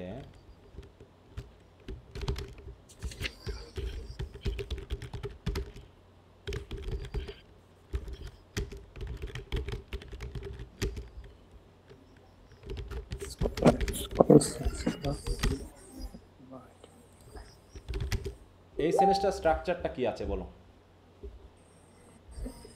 এটা হচ্ছে অবজেক্টিভ কমপ্লিমেন্ট। তাহলে the scholar call Shakespeare the bird of Avon, তাহলে স্কলারেরা শেক্সপিয়ারকে দ্য বার্ড অফ অ্যাভন বলে। তাহলে এখানে অবজেক্টিভ কমপ্লিমেন্ট কোনটা? স্ট্রাকচারটাই বলো, একদম স্ট্রাকচারটা বলো। এখানে এটা হচ্ছে subject plus factitive verb plus adjective complement. হ্যাঁ, তাহলে subject plus factitive plus noun plus noun বলা যাবে এখানে। অবজেক্ট প্লাস হবে sir, object plus factitive plus হচ্ছে অবজেক্ট, তারপরে হচ্ছে নাউন, অ্যাডজেক্ট, নাউন কমপ্লিমেন্ট। হ্যাঁ, এটা কি নাউন? ছয়টা অ্যাডজেক্টিভ। এটা কি অ্যাডজেক্টিভ না নাউন হবে? দা বার্ড অফ অ্যাভন কি অ্যাডজেক্টিভ না নাউন? এটা কোনো পরিচয় না তার। হ্যাঁ, এটা কি নাউন? বার্ড অফ অ্যাভন এটা কি নাম নাকি এটা কোনো গুণ নাকি? এটা বলো। এটা নাউন, এটা নাউন। এটা তো পরিচয়। এখানে কোনো অ্যাডজেক্টিভ আছে বলো তো? এখানে কোনো অ্যাডজেক্টিভ আছে?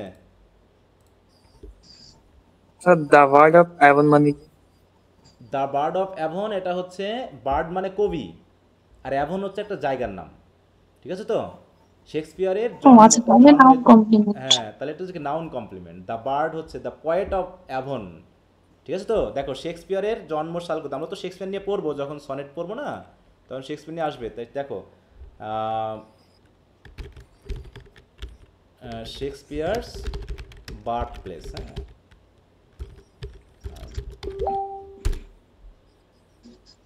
দেখো শেক্সপিয়ারের বার্থ প্লেসের নাম কি? অ্যাভন। হ্যাঁ, স্টার্টফোর্ড আপন অ্যাভন। হ্যাঁ, স্টার্টফোর্ড আপন অ্যাভন, এই জন্য বার্ড অফ অ্যাভন বলা হয়। বার্ড, এই বার্ড মানে কিন্তু BIRD না, কিন্তু দেখো এখানে শব্দটা কি ছিল? BARD। এই বার্ড মানে কি? এই বার্ড, সরি এখানে মিনিংটা দিই না, দেখো। হ্যাঁ, কবি। হ্যাঁ, বার্ড মানে কি দেখো? পয়েট, ঠিক আছে তো? বিশেষ করে গীতি কবিদেরকে বার্ড বলা হয়। হ্যাঁ, এই হিসাবে দেখো ভার্স মেকার বা পয়েট বা সনেটিয়ার এদেরকে বার্ড বলা হয়, মনে থাকবে? যেমন হচ্ছে he was admitted as a bard at the national Stratford. হ্যাঁ, এই what is the full meaning of bard. দেখো এখানে কতগুলো ওয়ার্ড শিখে গেল, তাই না? বার্ড মানে কি? কবি। হ্যাঁ, শেক্সপিয়ারের জন্মসালের জন্মের কত, জায়গা কোথায়? অ্যাভন। স্টার্টফোর্ড অ্যাভন, শুধু অ্যাভন বললে হবে না, স্টার্টফোর্ড আপন অ্যাভন। হ্যাঁ, স্টার্টফোর্ড আপন অ্যাভন পুরোটার নাম, তার জায়গার নাম, তার গ্রামের নাম এটা। হ্যাঁ, গ্রামের নাম। ওকে, আচ্ছা তাহলে তোমাদের কাজ হলো এই 5টা। দেখো এইখানে এইখানে তো সেন্টেন্সগুলো দেওয়া আছে, কিন্তু যে শিটটা আছে সেই শিটের এখানে কিন্তু সেন্টেন্সগুলো ফাঁকা আছে, বুঝতে পেরেছো? তোমরা করবা কি, এইখানে যে সেন্টেন্সগুলো আছে সেই সেন্টেন্সের ইংরেজি করবা, দিয়ে আমাকে আগামী দিন দেখাবা, বা এখান থেকে আমি বলবো তোমরা বলবা, মনে থাকবে? এই যে কিছু বাক্য দেওয়া হলো ইংলিশে, সেটা 5টি সেন্টেন্স স্ট্রাকচার ব্যবহার করে কোনটাতে হবে সেটা বুঝতে পারতে হবে, বুঝে তোমরা লিখবা, ঠিক আছে? আগামী ক্লাসে আমরা বাকি 4টা আলোচনা করব, তাহলে 9টা স্ট্রাকচার হয়ে যাবে। তারপরে আমরা আলোচনা করব হচ্ছে ভার্ব নিয়ে, মানে টেন্স নিয়ে, টেন্স এবং ভয়েস নিয়ে আলোচনা করব। তারপরে আমরা ফ্রেজ ক্লজে যাব, ঠিক আছে? কারণ টেন্স ভয়েসে তোমরা অনেকে ঝামেলা করবা, সে জায়গায় মিনিং অনেক সময় চেঞ্জ হয়ে যেতে পারে শুধু ভার্ব চেঞ্জ হয়ে গেলে। তো এই জায়গাগুলো হয়তো আমাদের সপ্তাহখানেক টাইম লাগবে শুধু টেন্স ভয়েস সেন্টেন্স স্ট্রাকচারগুলো শেষ করতে। তারপরে ক্লজ ফ্রেজ আসবে, ক্লজ ফ্রেজেরগুলো আরও বেশি জরুরি, একটা কমপ্লেক্স সেন্টেন্স কীভাবে লিখবো আমরা, কীভাবে পড়বো, সেগুলো জানার জন্য। আচ্ছা, তো ঠিক আছে, আজকে আর বেশিক্ষণ তোমাদের নিয়ে করবো না। বলো এখন তোমাদের কিছু থাকলে বলো। যেটা দিলে ওটা কি ইংলিশে ট্রান্সলেট করে নিয়ে আসবো? হ্যাঁ, বাংলায় সেন্টেন্স আছে, তোমরা ইংলিশে ট্রান্সলেট করবা। স্যার, হ্যাঁ বলো। 2টা প্রশ্ন ছিল। একটা হচ্ছে আমাদের কলেজ থেকে আমরা যখন ওরিয়েন্টেশন ক্লাসে গেছিলাম আমাদেরকে 3টা বই সাজেস্ট করছিল। একটা হচ্ছে গ্লোসারি অফ লিটারারি টার্মস, একটা হচ্ছে মিথোলজি, আর একটা হচ্ছে রিওট্রিক লিটারারি, ওইরকম টাইপের। আমাদের বইগুলো কি এখন কেনা লাগবে? ওই শোনো, যখন তুমি যে কোনো স্যার আসবে ক্লাসে তখন বিভিন্ন বই সম্পর্কে রেফারেন্স দিবে তোমার পড়াটাকে গুছিয়ে নেওয়ার জন্য, কথা বুঝতে পারছো? এখন বই কেনা বা না কেনার দায়িত্ব হচ্ছে তোমার। তুমি কি শুধুমাত্র তোমার একাডেমিক লেভেলের মধ্যে সীমাবদ্ধ থাকতে চাচ্ছ, তাহলে বই কেনার দরকার নেই। আর যদি মনে হয় যে তুমি ওই টিচারের মতো একজন হতে চাচ্ছ, তুমি একজন ভবিষ্যতে একজন টিচার হবা বা তার থেকে আরও ভালো কিছু হবা, তাহলে স্যাররা যে রেফারেন্স করবে, যে বই, যদি একটা গল্পের বইও বলে, তাও দয়া করে কিনে পড়ে ফেলবা। মানে না স্যার, এই যে এই বই 3টা পড়লে নাকি হচ্ছে আমাদের পোয়েট্রির যে লিটারারি টার্মস গুলো আছে ওগুলো নাকি বুঝতে সহজ হবে, আর অনার্স নাকি না, ওটা তো বলতেছি যে যখনই কোনো স্যার কোনো বইয়ের কথা বলবে নিবা, অতএব স্যার বলেছে মানে নিবা, ঠিক আছে? তো এখন যে প্রশ্ন হচ্ছে ওইগুলা কি এখন লাগবে, এখন কিনবো, না আর কিছুদিন যাওয়ার পর আমি আরেকটু আয়ত্ত করে সবগুলো এরপরে কিনবো? কারণ এখন স্যার ওইগুলো সব ইংলিশে, এখন বোঝা আমার জন্য একটু টাফ হয়ে যাবে। তোমাকে তো আমি বললাম যে তুমি যদি আমার এখানে যুক্ত থাকো, এমনও হতে পারে তোমার কোনো বই কেনা লাগবে না, তোমার প্রয়োজনীয় যা আমি তো এখান থেকে দিয়ে দিব, তোমার একাডেমিক লেভেলের সাথে পরিচিত, বুঝোনি? আচ্ছা স্যার। আর স্যার আমাদেরকে আরেকটা প্রশ্ন হচ্ছে, আমাদের কোন রাইটারের বই কিনবো ওইটা একটু বলে দিলে ভালো হয়। তাকে বই বার হোক, বই আসুক বাজারে, তারপর বলে দিব, টেনশন নিও না। এখন আর বই কেনার, আমি যে গ্রামার বইয়ের কথা বলেছি 2টা, এই 2টা কেন, ঠিক আছে?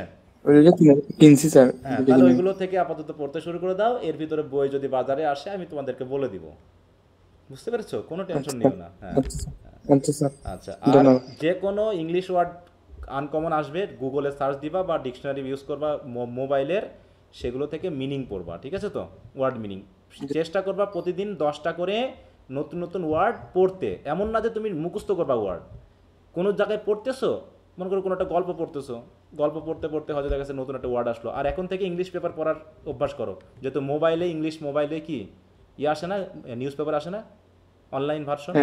হ্যাঁ, তাহলে প্রতিদিন কমপক্ষে আধা ঘন্টা থেকে 45 মিনিট নিউজ পেপার পড়ার অভ্যাস করবা, মনে থাকবে? প্রথম খুব সমস্যা হবে, কারণ অনেক ওয়ার্ড তোমাদের কাছে অপরিচিত। এই পড়তে পড়তেই তোমার প্র্যাকটিক্যাল যে ওয়ার্ডগুলো ইউজ হয় তোমার অটোমেটিক জেনে যাবা, তোমার টেনশন করতে হবে না, আলাদা করে মুখস্থ না, পড়তে পড়তেই ওয়ার্ড মাথায় চলে আসবে, তখন দেখবা হয়ে যাবে। আর যদি তুমি বাড়তি মানে ওয়ার্ড মুখস্থ করতে যাও, এটা তোমার ব্রেনের উপর একটা চাপ পড়বে, একটা প্যারা হবে, আজকে পড়বা কাল ভুলবা, আজকে পড়বা কাল ভুলবা, এরকম হবে। আর যখন প্র্যাকটিক্যালি পড়বা তখন দেখো, যেমন আজকে একটা ওয়ার্ড শিখলাম বার্ড, BARD, বলো তো মিনিংটা কি? কবি কবি কবি হ্যাঁ। অতএব এটা তো আমরা গল্পের মাধ্যমে শিখে গেছি, এই ওয়ার্ডটা আর কি ভুলবা তুমি বলো?